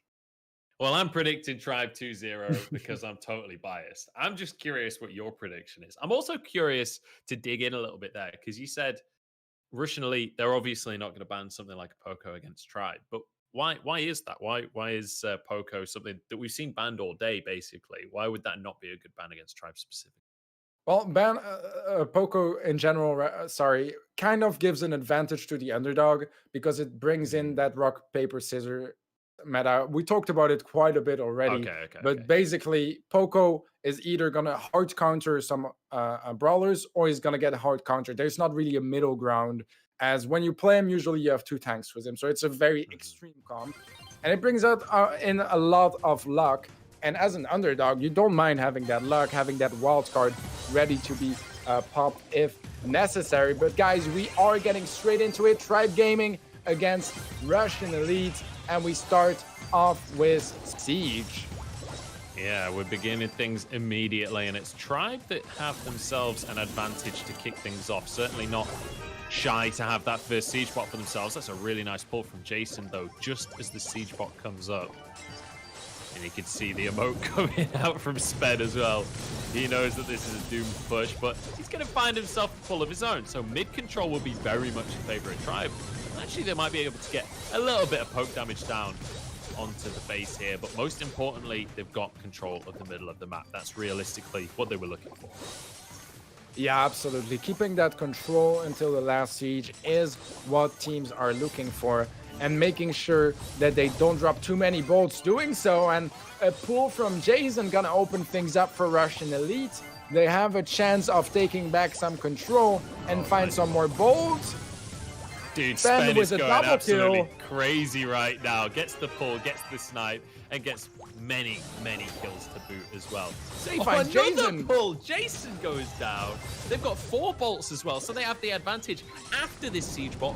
While they've got a siege bot pushing in, this is a snowball and a half coming out from Tribe right now. Absolutely. This is looking really good for Tribe Gaming. They won't find too much damage on this one, but they have the bolt advantage and control. Jason goes for the pull, but he gets hit first. He goes down. Can't find the super in the end. BBG's pulled back. Russia barely survives on 48 HP, but it doesn't matter because look at the bolt count. 6 now in favor of Tribe. Make it 7, make it 8, in fact. And well, I don't think there's any way in the last 2 seconds that Russian Elite can do anything about that one. Now a level 9 siege bot pushes on in, and sure, Jason got a kill, but I'm not sure this is something that they can defend. I mean, whether they defend it or not is not gonna matter too much ultimately, because Tribe Gaming, they have the lead already, and there's no way for Russian Elite to come back. Tribe, they take game number 1 against Russian Elite, and this was some really good and clean gameplay coming in from Tribe. Yeah, beautiful stuff coming out from Tribe here, finding themselves the advantage, and in our first match of the finals as well. It's exciting to see them coming in very clearly prepared, but also managing to shut down Jason, because Jason on the Gene finding pulls has been one of the core fundamental advantages that Russian Elite have had all day long. Like every single series, we've seen them playing this Gene and finding these ridiculous pulls from Jason. But instead of just like playing around that and avoiding him, Tribe instead just go, okay, let's pull him before he can pull us. Every single time, let's just get him over here, get him out of the equation entirely, and then work from there. Yeah, I think it was really impressive because Tribe showed that with their team play and their experience, they could just play their fights, play it safe, and still have the advantage. And at the few times where it seemed like Russian Elite were coming back in the game, Spen popped off on the Gene, getting 2, 3, 4 pulls in a row and clutching up for his team, making sure that Russian Elite didn't even stand a chance in the end. Yeah, really fantastic stuff coming out from Tribe. And now we're finding ourselves in a position where Russian Elite finally are getting tested. They're finally in a series where it feels like, all right, what have you got in the reserve now? What have you got to fall back on? Because SK, there was like a little bit of back and forth there, but it felt like Russian Elite were going to be able to finish it off. You know, SK only took 1 map. Tribe, though, starting things off with the first map of the series, puts Russian Elite on the back foot, and that's something we've not seen. Yeah, so far since the round of 16 has started, Russian Elite have had the lead all the time, but Spen opens things up with a pull. MMA Russia goes down to Drage, and that's the start Tribe were hoping for. Yep, nice start for them. Jason on the Frank this time, but really working out for him so far, struggling to find the hits here. It does mean that they have a very nice front line, but it's also a good way for Tribe to stack up their ults if they can just keep focus firing onto Jason here. They're going to move on in, try and get some damage onto the first safe of the game. Good pull, and well, Jason's gone, isn't he? Yeah, this is looking good once again for Tribe. They do have one bold disadvantage, but they have control. Jason not gonna go down there, and instead is gonna find Rage, and that means that Tribe Gaming, they are in a 2v3. They need to be a bit careful. But it seems like MMA is pretty far away from the fighter, just coming in now. He was chased all the way back in his spawn by Tom. But Tribe Gaming, they still get the Siege Bot, level 6 Siege Bot coming in the pool on Jason. That's an easy kill. Spen is just 1v1ing Jason this series. He is pulling, it doesn't matter what Jason's playing, it doesn't matter where Jason is, Spen is going to pull him, and he is going to find that kill. Now onto the safe, the Siege Bot is just going absolutely crazy. I think it's just done and dusted right here. It's Tribe. Yeah, absolutely. I think that the super button for Spen had written end Jason's career on it every time, and he kept spamming it, kept pulling Jason, and he really just shut them down. And I mean, that's what you want, right? You don't want a team that just plays in spite of the moves from the opponents. You want one that can react and take control, and that's what Tribe Gaming is doing wonderfully so far. Yeah, proactivity versus reactivity. And if we go back to what we were talking about with Russian Elite earlier on today, like when we saw their wins, the big thing that we were praising Russian Elite for was they would play a very reserved style, wait for the opponent to make a mistake, and then really, really punish that mistake, really get in their face and not let that advantage go from that point on. But Tribe aren't making any mistakes, and Tribe are being proactive and putting pressure on Russian Elite. So this very slow reserved style doesn't really work anymore because Tribe are able to pull you out of your bunker. You can't just bunker up and defend if you don't have a bunker anymore. Yeah, absolutely. I couldn't agree more here. I think that the big difference here in this set is that Tribe, instead of waiting for their opponents to make mistakes, they lead them to make mistakes. They push them to a point where they don't have a choice but make a mistake, and they get those wins and those siege bots. So really well played so far, but we are starting off with the second siege, and Spen is going to take a lot of damage early on the pool from Jason. We talked about him a lot tonight. I like Jason on this Gene. I don't like Jason on the Frank. That's where I'm at this point. Is Dredge going to be able to get the ball, kick it away a little bit? Toxic Tom is there nearby, but obviously he just wants the duel right now. He doesn't want to grab the ball. And he's quite happy to finish off Jason. Gets to pull and an extra kill here as well. Toxic Tom taking over the map. Yeah, this is going aggressively now for Tribe Gaming. They are pushing up, looking to find some picks and opportunities. The super from BBGs to slow things down is going to buy a bit extra time, but Spen has a pull. He's going to go for BBGs from far away. Tom has a super, going to pull MMA Russia. Jason goes down, and that's goal number 1 for Tribe Gaming. I feel like Tribe were not happy to settle for just a goal there. They wanted to eradicate everyone from Russian Elite before scoring. They wanted to show them that they're here to play right now. And so far, so good for Tribe as they kick this one off in style. Another pull comes in. It's MMA Russia to go down. Tribe once again in control. They grab themselves the ball, and they grab themselves control of the map. Most importantly, BBG's so low, but he gets out with his life. No, he doesn't. Drage lets him go nowhere. Yeah, Tribe Gaming looking strong, but we have 2 pulls on Russian Elite. The pull from Jason gonna find Tom. MMA Russia has another one, but he gets taken down before he can use it. Jason pulling Drage. It's just pull after pull here for Russian Elite. Tom going to be stood on the slow field though, so we'll get taken down here. So Russian Elite finding their way back onto the map here. They're past the halfway mark, and MMA Russia the one to grab the ball and try and make his way on forward. But it looks like Tribe have managed to regroup a little bit. I say that, Toxic Tom goes down here. This is the opportunity now. Jason with the ball trying to move on in. Drage has to try and stop them all, and they will go down. Tom, the only one remaining. And that's going to be that. There's no way to do it. Tribe are going to be able to take the map. Yeah, 1 goal is enough if you don't let your opponents score a goal of their own. So Tribe Gaming, guys, they are at match point. All they need is one more win to take the first place in this first week of the qualifiers, guys. Yeah, I'm starting to think that maybe our Tribe versus Code Magic Purple semi-final could have actually been the final because Tribe are looking dominant right now. Tribe are looking real good, and rationally, it feels like are being pushed to their limit at this point. And when Jason can't be the star player, when Russian MMA can't find these crazy flanks and these weird plays that we saw out of them from earlier today, it feels like then the tank's kind of empty. I want to see them playing with that confidence, though. It feels like Russian Elite are playing. I can't tell if it's just trying putting pressure on or if Russian Elite are playing a little bit more nervously than they were earlier.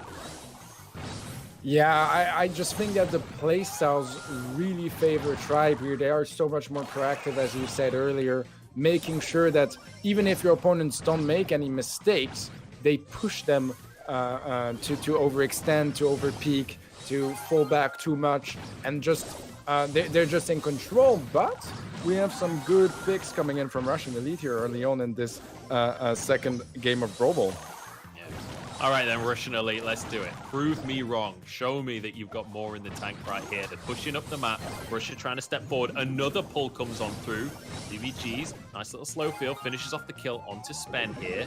Needs to be careful, though. Let's bear in mind they have been cautious on these pushes across the course of the day. And you can see them retreating, not trying to bite off too much, not trying to throw the game away here. Another pull comes on in. Jason showing us why he's been a highlight player today. Absolutely. Tom gonna get pulled once again. Spen wants to get the ball, is gonna gadget to get it and will super it away to make sure it stays far and buy some more time and space for Tribe. Good pull. That's gonna take care of MMA. Can Tribe transform this in a push? It's not looking like it. Spen is low HP, does find a kill, but BBG's is gonna be up close looking for the trade. Gets pulled instead and taken out. God. How is Spen still alive? Spen got pulled and he just used it as a gap close. He just used it as a way to get in and take Russian Elite apart. Finds 2 kills for himself. And now suddenly, after 2 plays back to back, we find ourselves with Tribe in prime position once more. They're moving up to the halfway mark. They're winning out the poke war. They're trying to get some supers. They'll be looking for a hook, but it's Jason to find the hook here. And Russian Elite are back on the map once again. And then Russia trying to find a way across here. But it just feels like this is where Russian Elite have consistently got to.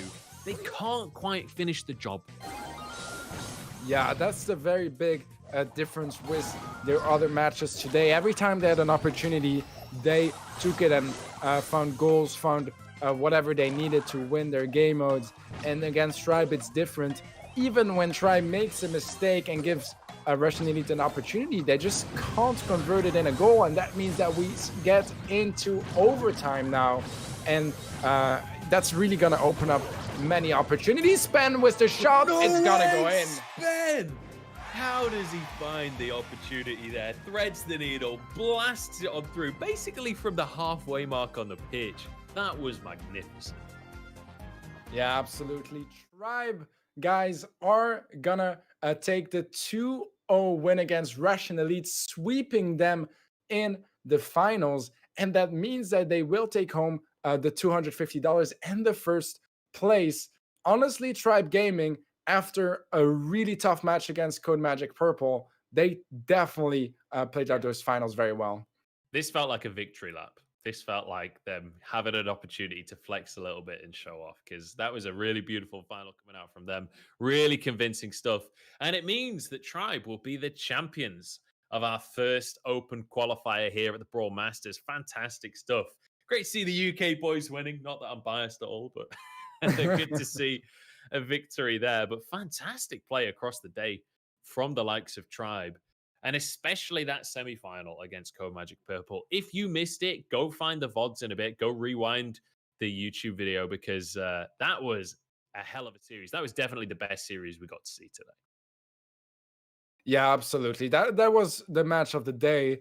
And I don't think we're supposed to do it, but would you want to choose maybe a star player or MVP of the day? Hmm.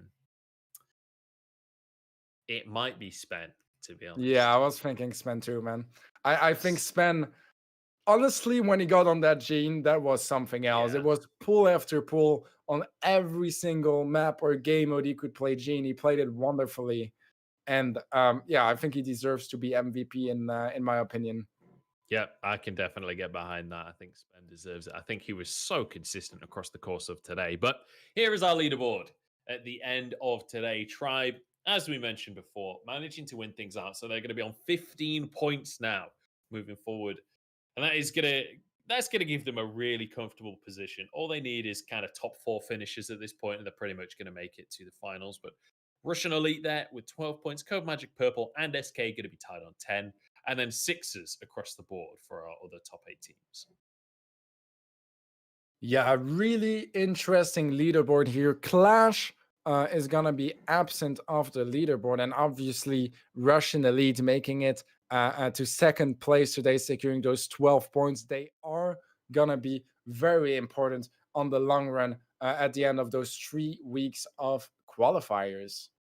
Yeah, really, really great stuff to see coming out from our teams here today. And what a day it has been, honestly. We've had some pretty exciting matches, especially Tribe versus Cold Magic Purple was super exciting, went the whole distance. We've had also some pretty one-sided series as well. But I feel like we've got to see, first off, the draft system is awesome. I love watching that. I love the way that different teams are using and abusing that. I feel like Tribe, for example, probably the best team at finding advantages with the draft. But also, I feel like we got to see some really high quality Brawl Stars across the course today. Yeah, definitely. And just to add up to Tribe using the draft system, I think that some teams that they were more like playing because there was a draft. It was more like in spite of the draft, and Tribe was Mhm. really just utilizing it as a tool to win against an opponent. That if you look at pure skill, mechanics, and maybe even strategy in general, is stronger. But they managed to turn things around because they really thought out of the box and they clutch up their game. So yeah, huge props to Tribe Gaming once again, and to all the teams that played today and got some points.